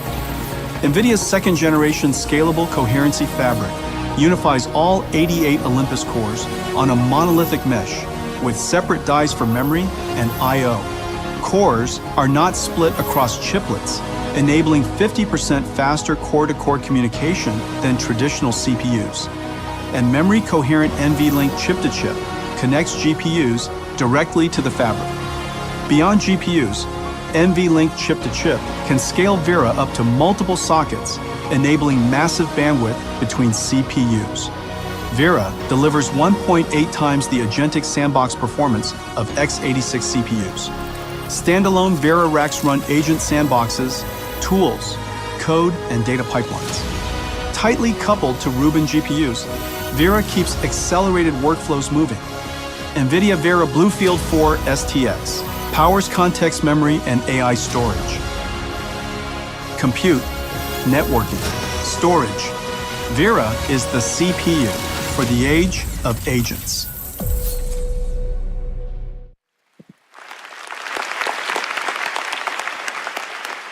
This is going to be our new major growth driver. The reviews are already coming out, and it's pretty good. That's pretty good stuff.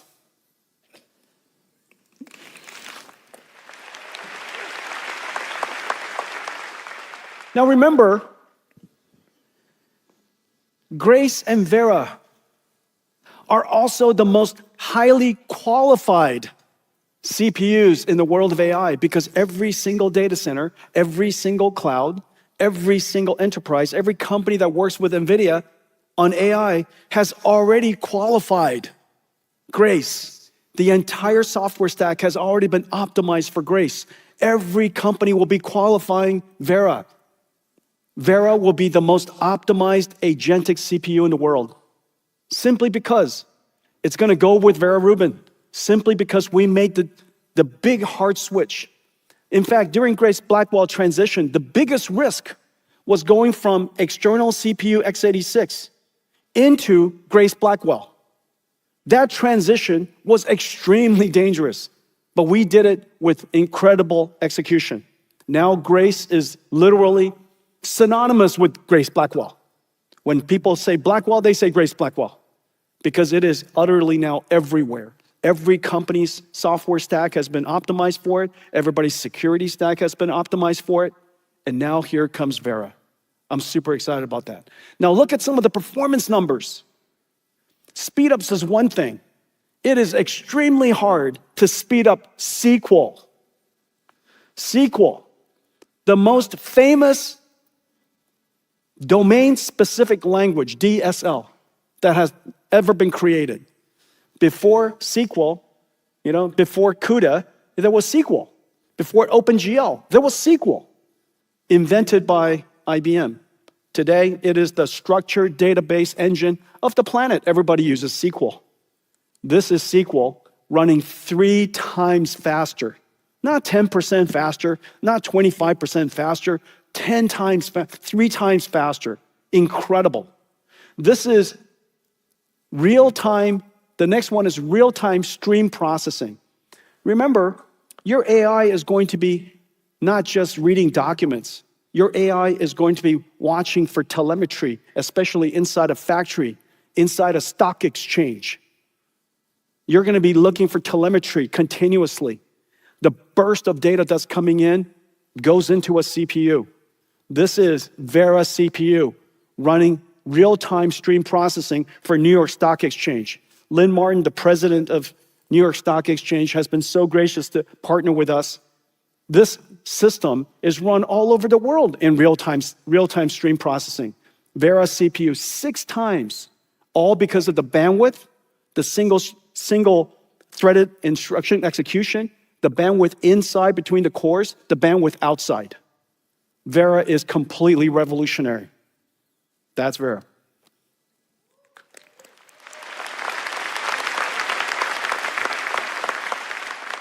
X factors is something you talk about when you're talking about GPUs. It is quite rare that somebody talks about X factors on real workload that is associated with CPUs. So I'm so proud of the team. You guys did such a great job. We have an extraordinary roadmap coming. But what's really exciting is almost everybody is supporting Vera. They're as excited as we are. This is Vera opening up. It's opened up a brand new market. Agents is a new workload. We built CPUs for humans in the past. We need CPUs for agents, agentic systems. The properties are different. Why would the old CPUs be the same? We are building millions and millions of errors. And to go to market with us, Taiwan's ODMs and computer makers, all the OEMs, and you could see the early adopters. The early adopters are the agentic companies. This is the beginning of a new market, a market that never existed before. It's not going to take away from the old markets, but this is a new market. CPU for agents. And this market will surely be larger than the last. And the reason for that is because there'll be a lot more agents than there are people, and then the agents are very impatient. So, NVIDIA, Vera CPU. Thank you.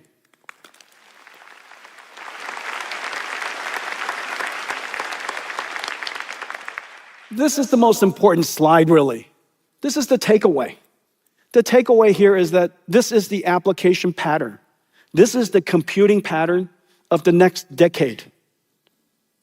Agents, harnesses, orchestrating large language models. Every company will run it. Every company will be an agent company. Every company will have agents running inside. Every company will see that agents will need its own operating system. Every company is asking us, how do we run agents safely? How do we build agents for our own workloads? And so we have the NVIDIA Agent Toolkit for Enterprise AI. You've seen me build this in plain sight.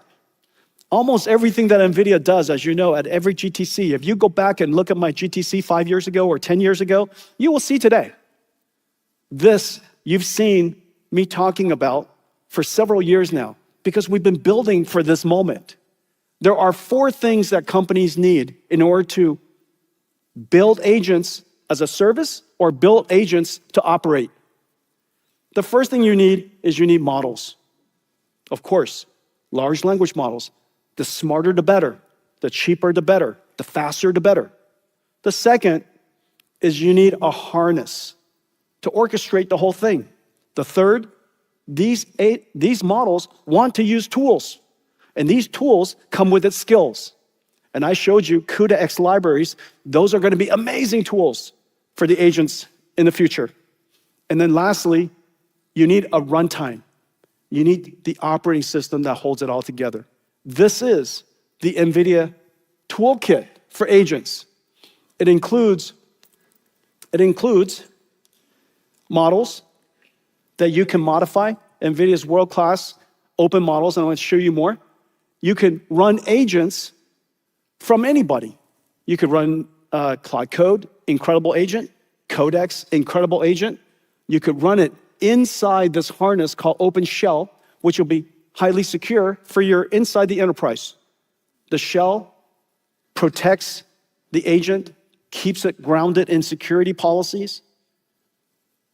Privacy is protected. Its rights and privileges are given.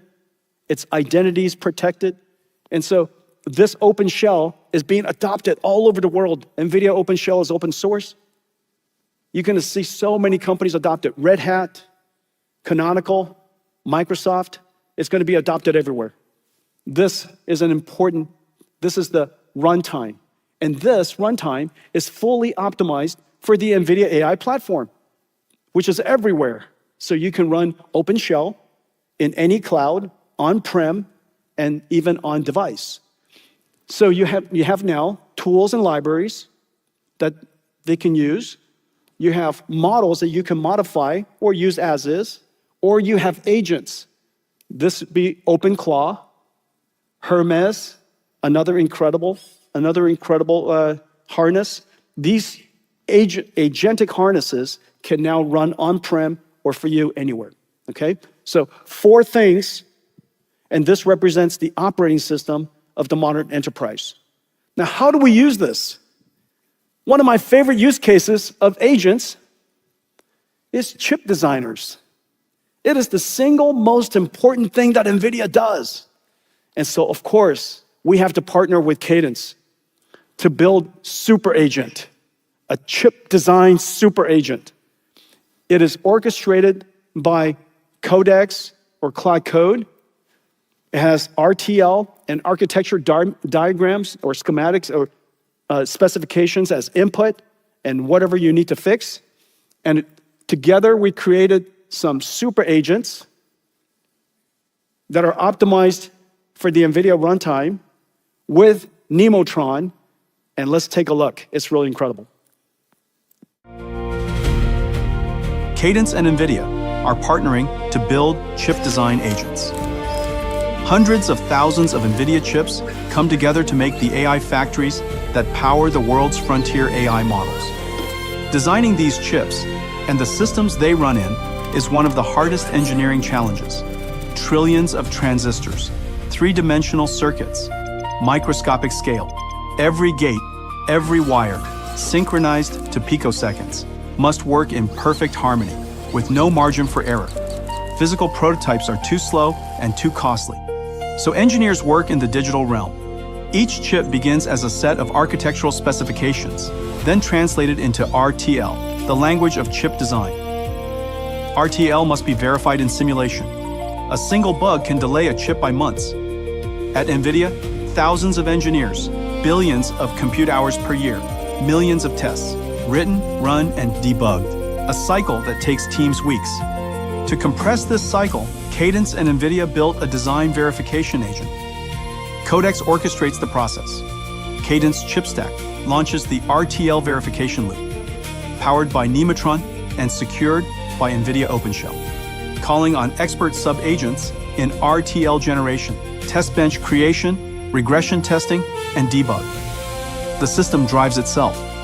The ChipStack agents run hundreds of simulations with Cadence Xcelium, formal verification with Jasper. Design flaws revealed, bugs in the code fixed. What once took weeks now takes hours. Verification cycles over 40 times faster. Together, NVIDIA and Cadence are reinventing chip design with AI agents. From weeks to hours. NVIDIA has thousands of chip designers. We are going to hire hundreds of thousands of Cadence super agents that work with us. so that we can accelerate our company, so that we can be even more ambitious, create even more amazing things, run even faster. You saw earlier that the toolkit with models, harness, tools. The tools in this case are cadence simulators and verifiers, formal verification systems. It is the reason why we're working with Cadence so hard to accelerate all of their tools on CUDA, because the agents are impatient. The agents want the answer immediately. And so models, harnesses, accelerated CUDA, accelerated libraries and tools, and then the runtime. What you saw just now is all of that coming together. Now, one of the things that it starts with is a great model that Cadence could modify and tune to be expert at the Cadence workflow, at the Cadence expertise, so that they could create super agents that are proprietary to Cadence with their proprietary knowledge. They have to start with an excellent model. We call it Nemotron. NVIDIA is dedicated to build open models for the world so that all of you, all of us, could create our own agents. Today, we're announcing the Nemotron 3 Ultra. Yep, our next open model. And it is smart.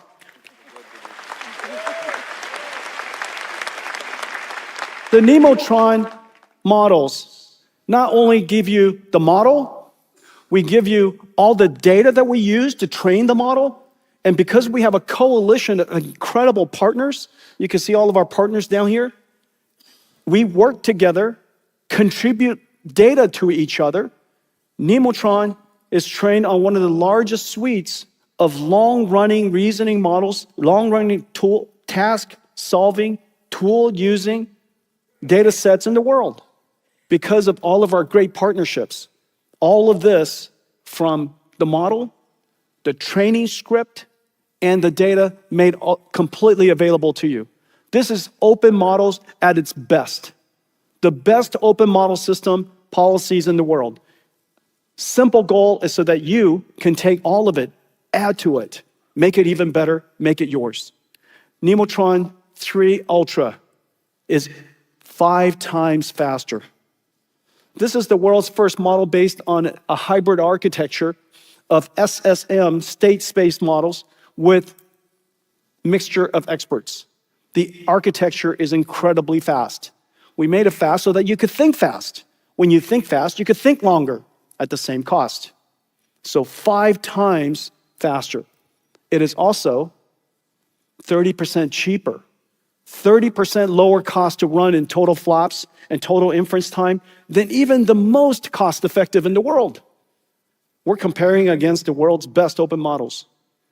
Frontier Smart, 5 times faster, 30% cheaper, completely open. We're completely dedicated to this. This is now Nemotron 3. We're currently working on Nemotron 4. So this entire toolkit, from models, harnesses, tools and skills, and runtimes, is the reason why every enterprise company in the world has the ability now to create their own agents, just like Cadence did with their super agents. And we're working with so many companies, Cadence and CrowdStrike and Dassault and Palantir, SAP and ServiceNow. People were always said, Jensen, the agents are going to disrupt these markets. I said completely the opposite, and you can now see it.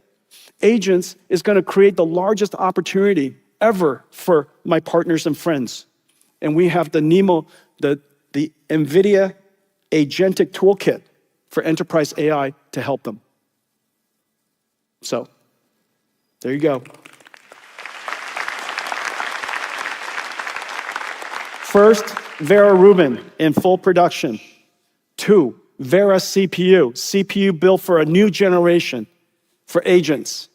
And 3, NVIDIA's enterprise AI toolkits so that every enterprise and every enterprise software company can build agents.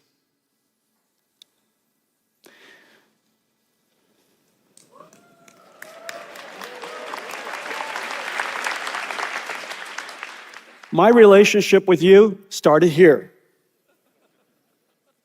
And many of my friends and partners here in Taiwan, your companies started here. This is, in a lot of ways, the beginning of the modern computer industry, 40 years now.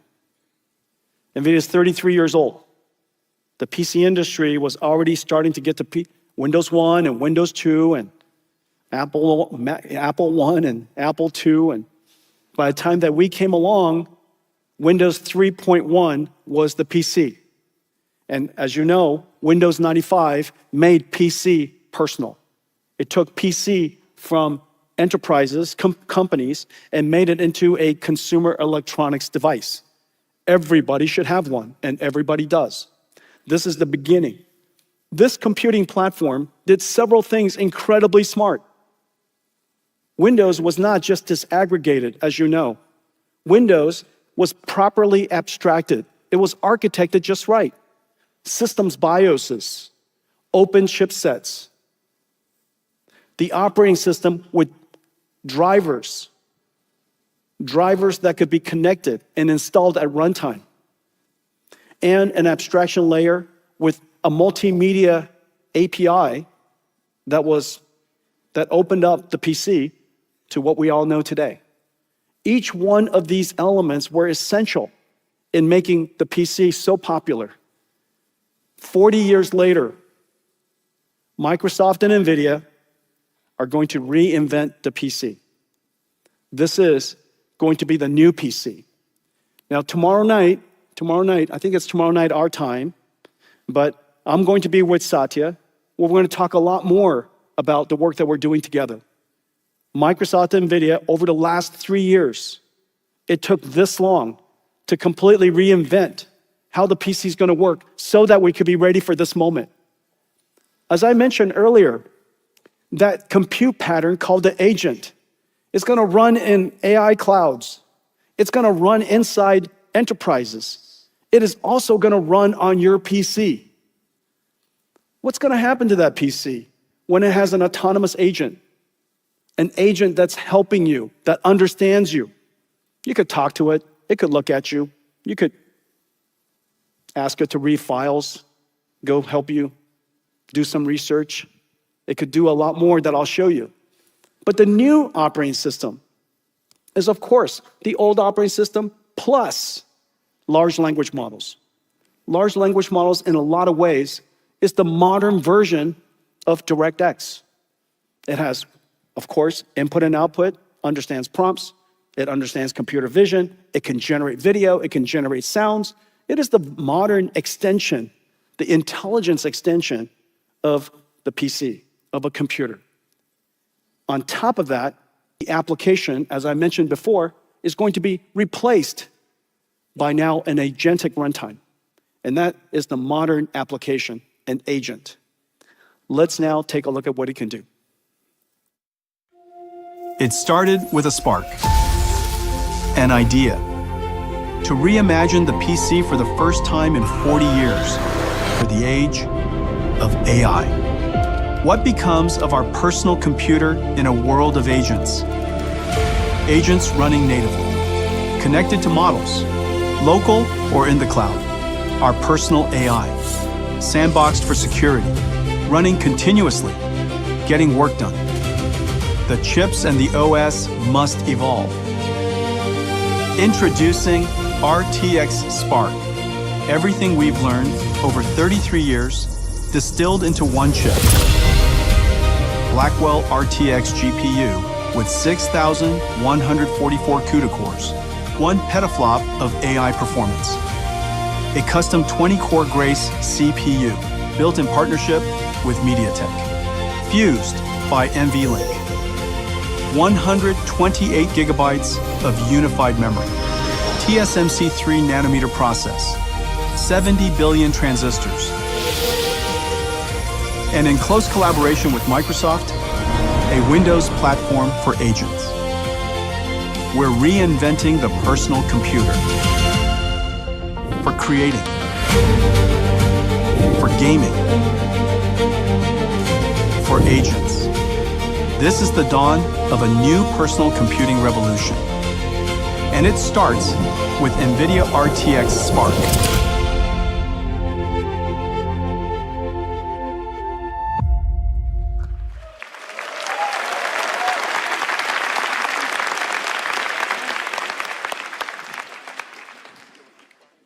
Here it is. Of course, I got to show you the most beautiful part, which is video games. It's also the closest to our heart. This is Forza. This is 007, by the way. The new 007 game, I'm looking forward to playing it. I look a little bit like him. Ladies and gentlemen, NVIDIA's RTX Spark laptops. Now,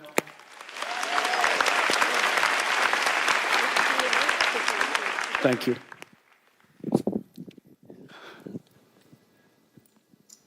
I have too many things in my pocket. 太多东西了. Okay, all right. This is the most amazing chip the world has ever built. This is the N1X that we built in partnership with MediaTek. I think I saw Rick earlier. This is N1X. This is a beautiful chip.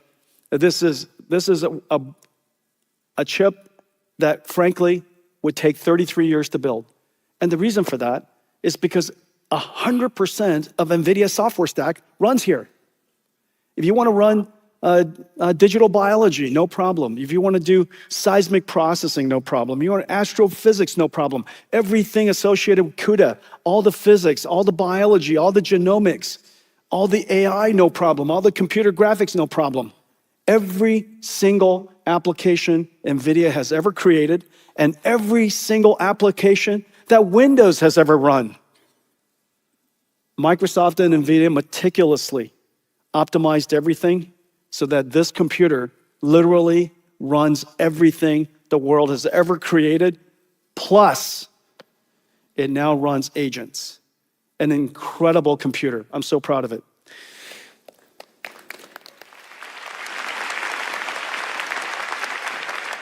Okay, now I want you to keep that in mind in the next video I'm going to show you. Just imagine everything here is going to run on your PC. Now that computer could have a local Nemotron 3 Ultra model or Nemotron 3 Super model, or it could have Claude Code or Codex or some other model in the cloud or something on the network. And it's going to work and do something amazing. Let's play it. Every house starts as an idea. Getting from idea to design takes a myriad of tools, expertise, and a lot of time. Now, an agent running locally on RTX Spark can help me design a house using the tools on my laptop with an OpenShell sandbox, running the Hermes harness connected to Claude Sonnet in the cloud. I select the site, share my concept sketches and mood board of styles to inspire my design. And the prompt, a text description of the requirements and the design intent. My agent goes to work. Using the tools on my laptop, it opens Rhino and starts modeling the site, shaping terrain, setbacks, and the building envelope. Then it proposes building forms, optimized for cost, comfort, and quality. With the form defined, my agent generates the interior layout. Walls, circulation, rooms begin to take shape. I jump in whenever I want, to adjust, to change. Doors, windows, and structural elements are placed automatically. My agent detects its own mistakes and fixes them. When I approve, the agent exports the model from Rhino into Blender. Materials and object properties transfer with the design context intact. I fine-tune the materials, get the look just right. Then, I pick the shots. Blender renders the house. My agent, using generative AI with the Flux 2 model, makes them photoreal. Multiple viewpoints, lighting conditions. What was once a complex workflow is now guided and simplified by my agent. Working with me on RTX Spark. Design at the speed of imagination.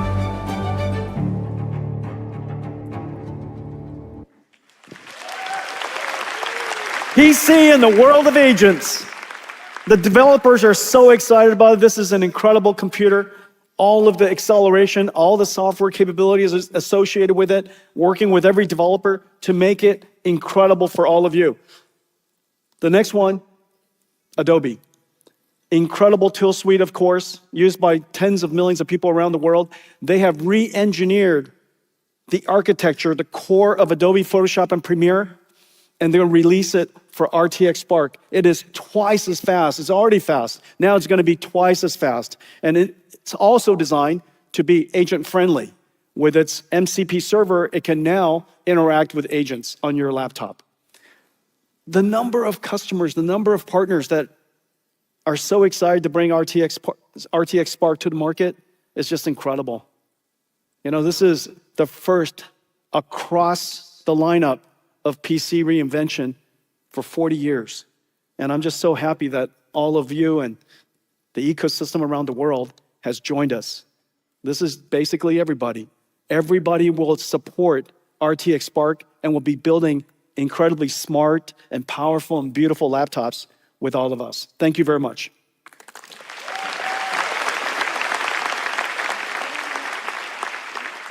But that's not all. That's not all. RTX Spark is a reinvention of laptop. But in fact, Microsoft and NVIDIA is reinventing all of PC. And today we're announcing a whole new line. 3 revolutionary Windows machines covering desktop, laptop, and workstations. All 100% Windows compatible, 100% CUDA, 100% NVIDIA AI Tensor Core. Everything that you see that runs on NVIDIA in all these different platforms around the world runs here. This is the first completely re-engineered, reinvented line of PCs that has happened in 40 years. Now, what's really amazing is this. So this is the RTX Spark laptop. This is the desktop. So this one's from MSI. Joseph, this one's yours. Okay, look how beautiful it is. This agent could run 24/7, meter-free. And you could download your agent. You could raise your lobster in here. This is your claw. It's running all the time. No meter anxiety. And it's sitting here connected to your whole house, connected to your laptop, connected to your display, all the cameras, your dryer, your water cooler, your water heater, your everything, whatever you want. Your security system, all connected to this, and this becomes your personal AI, your personal AI agent. And it gets smarter and smarter and smarter over time because today we have Nemotron 3 Ultra, tomorrow we have Nemotron 4, and then Nemotron 5, Nemotron 6, and we just keep getting it smarter and smarter and smarter. And meanwhile, this is sitting at home helping you do things. If you want to book a travel, no problem. And if you want an incredible system, this is a DGX station for Windows, compatible with Windows, runs everything in Windows, and it has 768 gigabytes of memory. And so you could run a trillion parameter model. This is unbelievable. 20 petaflops, 8 terabytes per second of memory bandwidth, and this sits by your desk. You basically, if you're a developer of large language models, you're a developer of agents, having this sit by your desk gives you all the compute you need, and then when you deploy it, you put it into the cloud. Now, there's something that, if you look at this and think about this, something is happening here. Remember, 15, 20 years ago, we used to have an idea called a phone. Today, we have an idea called a PC. Today, when you think about your phone, the one thing you don't do with it is make phone calls.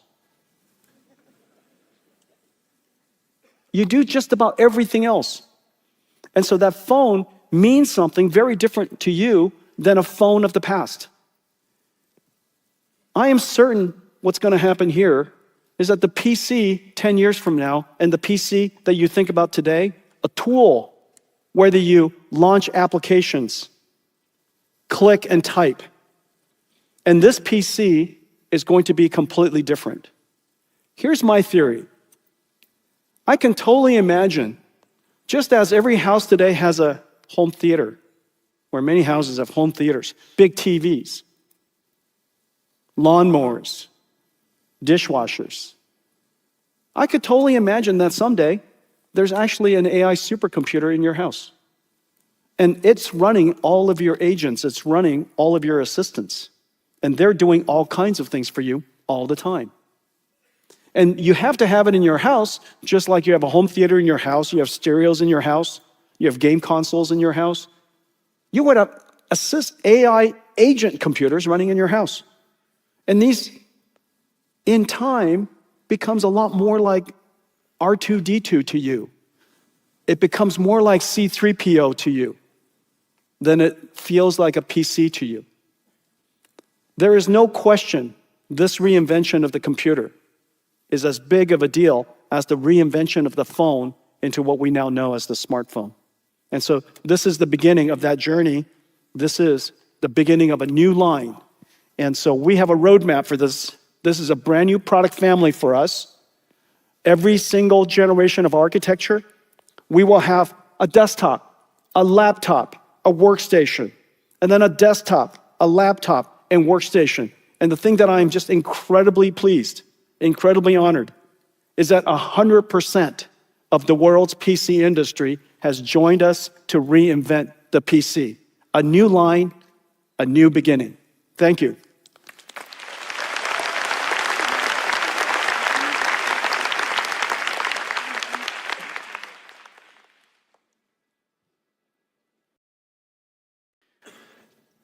As you know, agentic AI is just a digital robot.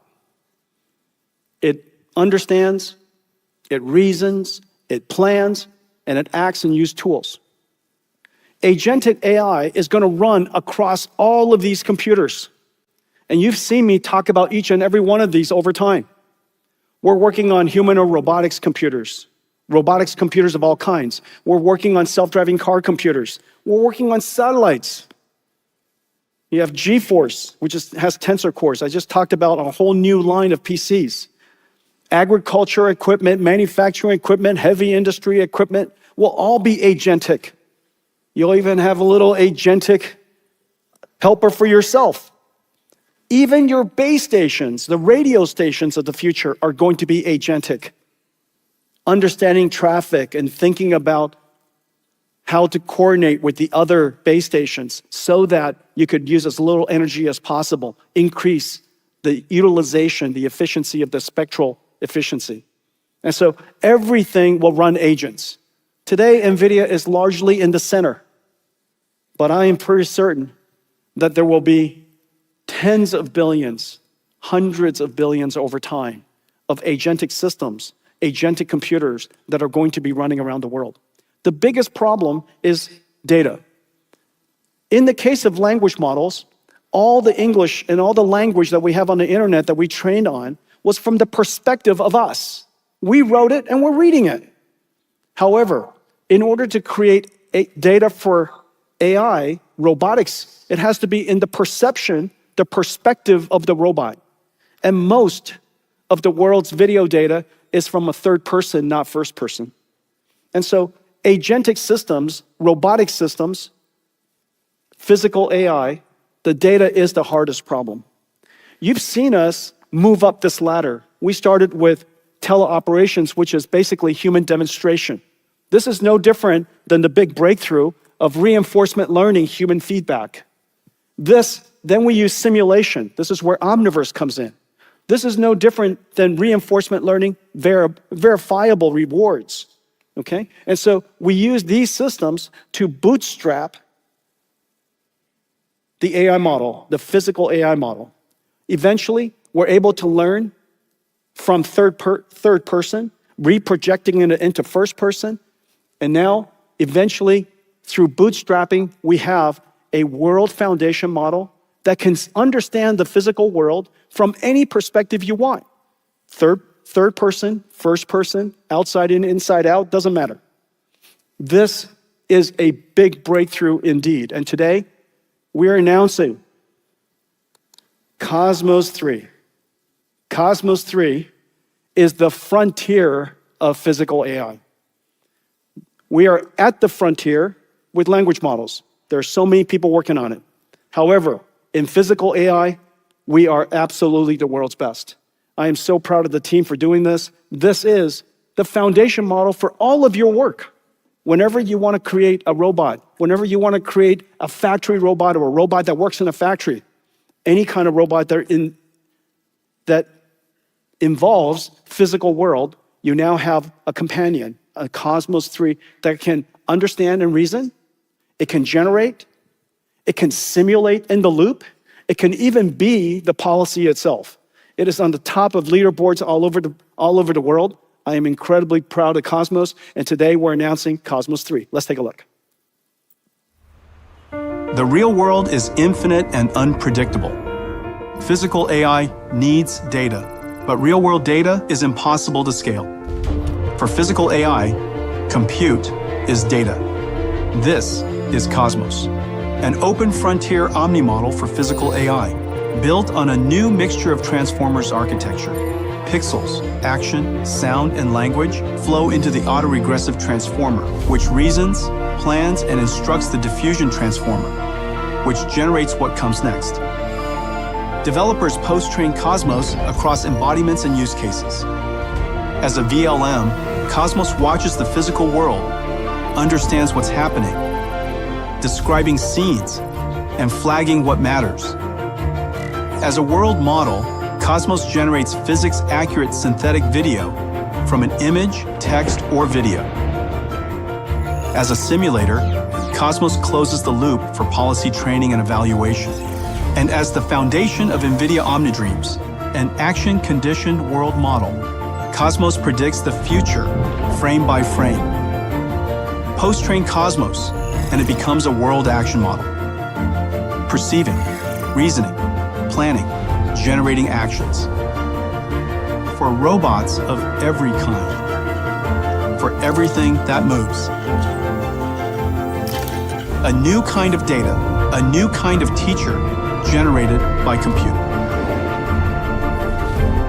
Cosmos, the foundation for developers of the age of physical AI.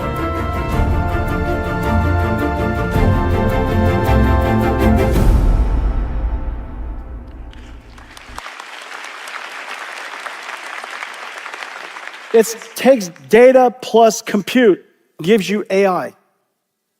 Now that we have AI, compute is data. And so use Cosmos 3, train a whole bunch of AI models. Cosmos is such an incredible open model system. It's exactly the same as Nemotron. We open the model, we open the data, and we even opened how we trained it so that you could enhance it for yourself and turn Cosmos into your proprietary model. We have such incredible partners working with us in so many different industries.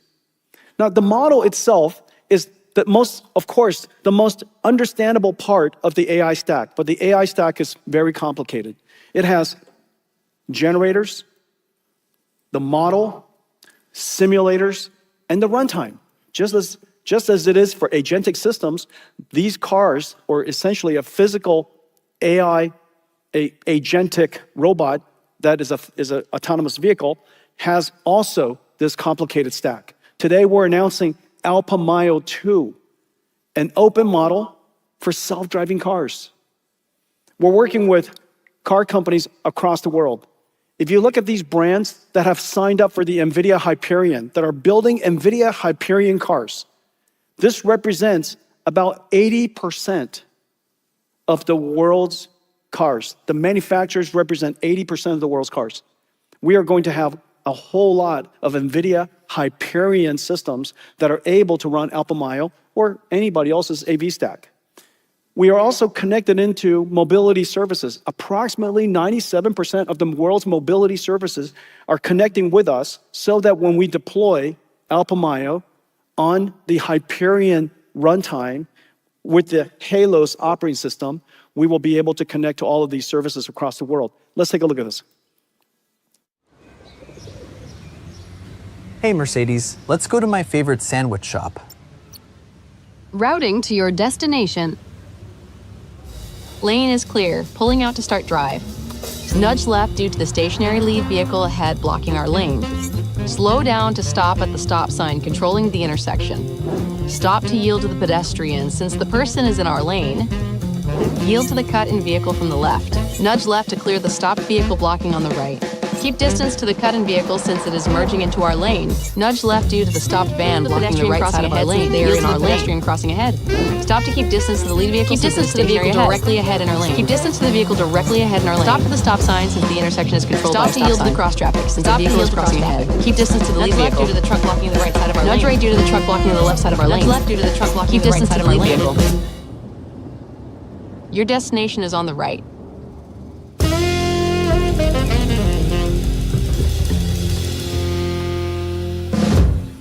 Alpha Mayo, the world's first reasoning autonomous vehicle. If you let it talk all the time, it will drive you crazy.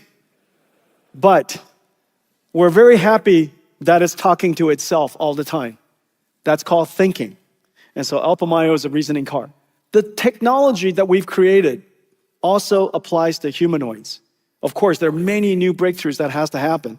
The NVIDIA Isaac GR00T is our humanoid robotic stack. Model, data generation, simulation, the runtime, including the operating system.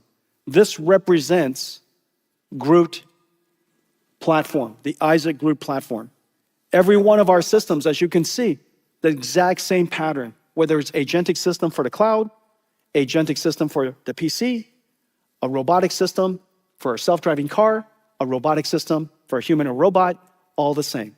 And of course, in every single case, we build everything completely. We build everything vertically, completely, integrated with co-design, extreme co-design, and then we open it up for everybody to use whichever part you like. And whatever you want to use, we even help you modify. But the one thing that is missing is we need a reference platform for robotic systems. These robotic systems are so complicated, so many motors, so many sensors, so fragile, and yet we need to have a way to deliver these reference platforms just like we do with PCs and DGXs and clouds and self-driving cars. We now are going to do it for robots. Today, we're announcing the NVIDIA Isaac GR00T, a reference humanoid robot, all fully integrated. 25 degrees of freedom on each hand, made by Sharpa. 31 degrees of freedom on the robot.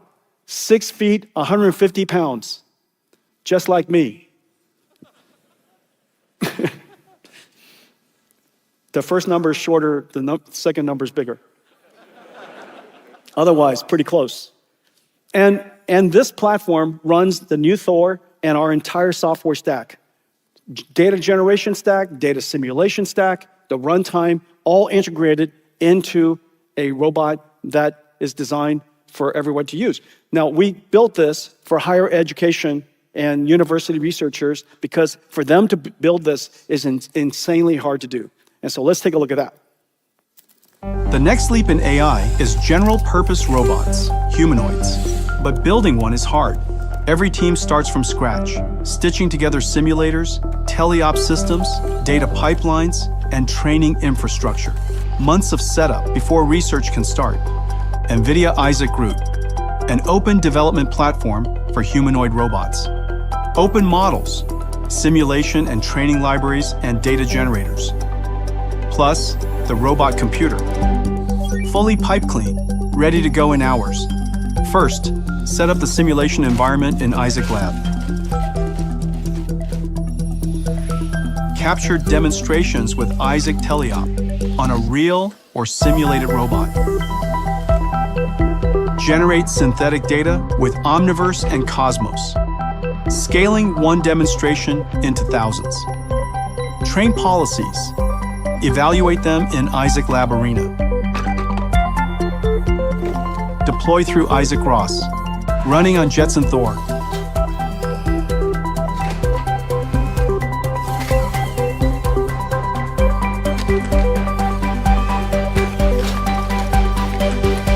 Every element, modular, open. Use ours or swap in your own. Groot is powering robotics research across every discipline, for every domain, from research labs to factory floors. One open platform.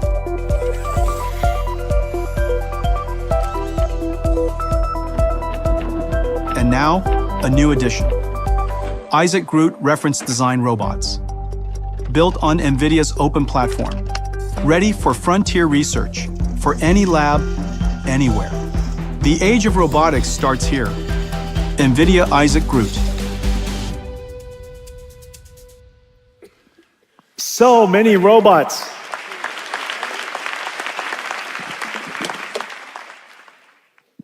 We're working with just about everybody who's working on robots in the world, or robotic systems in the world. Let me tell you what I told you. The computer industry has been completely changed. In the last 6 months, everything changed.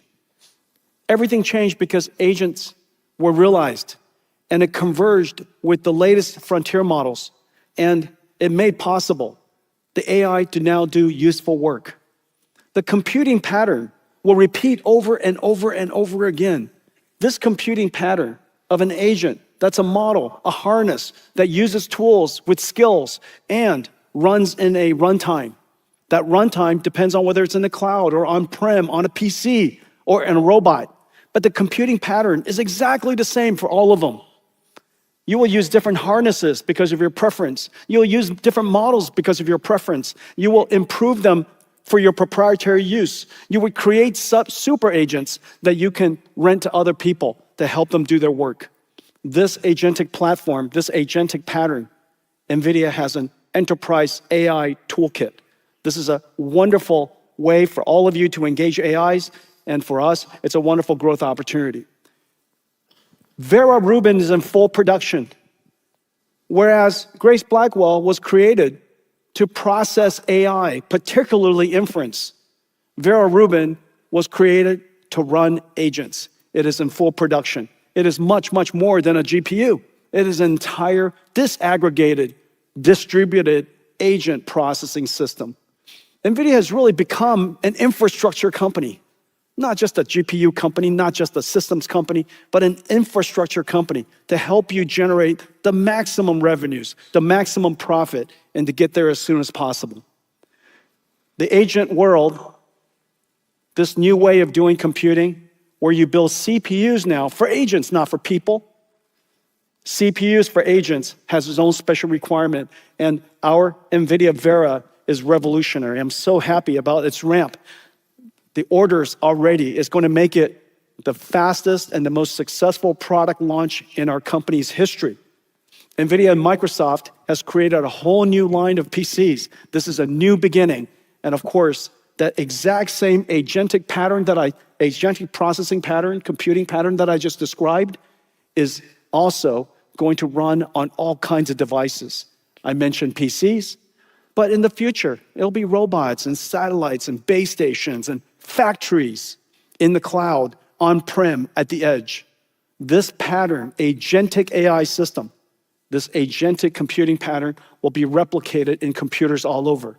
How we think about the personal computer will very likely change. I want to thank all of you for your partnership, your friendship. We couldn't be here without everything that we do together. I am so proud of how you've been so successful this last year. The next year is going to be even more. I have one more thing for you. Let's take a look.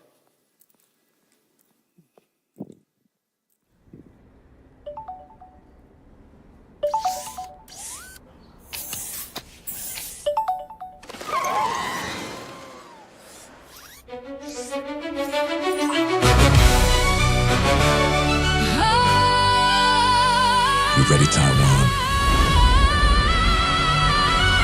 Let's do this. The keynote's done at Computex. Jensen showed the world what's next. Useful AI has arrived. Agents working by your side. But in case you missed things, gonna break it all down for you, Taipei. Agents used to be misunderstood. Only movie stars had them in Hollywood. Now we all got teams making dreams come true. Building companies from living rooms, but they need so much compute, we hear ya. That's why we created Vera. Ruben stole the show, it's true. The cheapest tokens coming through. 10 times faster inference heaven. More special agents than 007. Bluefield keeps agents' memory true. Now let's talk about its CPU. 50% faster, that's outrageous. Not for Vera. It's built for agents. NVLink Fusion blends A6 smartly. Everyone's welcome to the NVLink party. Well, if you like that introduction, Vera Rubin's in full production. Nemotron Ultra leads the run. 5x faster work gets done. Mimo Claw keeps the guardrails right. Open Shell keeps the sandbox tight. your code migrated and reviewed. All before this song is through. AI is a 5-layer cake. Computes revenue, make no mistake. Global AI clouds build lots of gigawatts. ESX keeps power lean, connecting dots. Every watt optimized for you, so you can have your cake can eat it too. RTX Spark is finally here. Biggest PC moment in 40 years. Agents powering all workflows. Running anywhere Windows go. Harnesses run on CPU. Models fly on GPU. Cosmos builds worlds that robots need. Turning compute into synthetic feed. Output my OCs and reasons through. Understands roads like people do. Who is how they learn to move. Learning skills and finding grooves. Geometries powered by Thor. The future's humanoid. Count on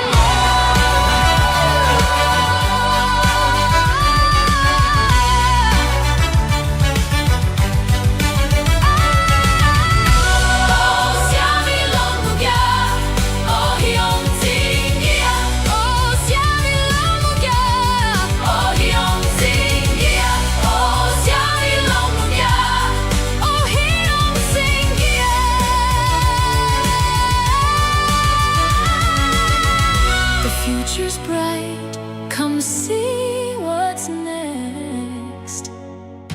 Thank you, Taiwan. Welcome to COMPUTEX.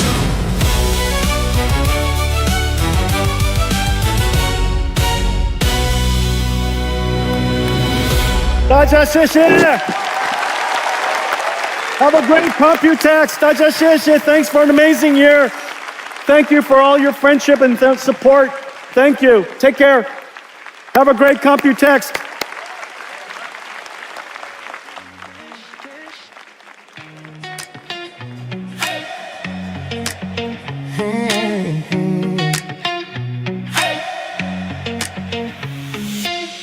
Woke up feeling something shift. Same room, but the air felt thick. Mirror said I'm still that kid. Art said you're bigger than this.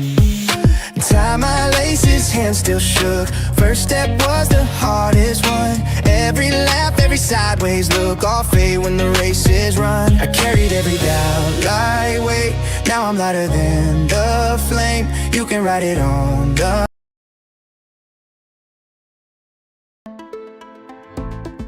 NVIDIA graphics processing units, like these latest Blackwell GPUs, are inside server racks all over the world.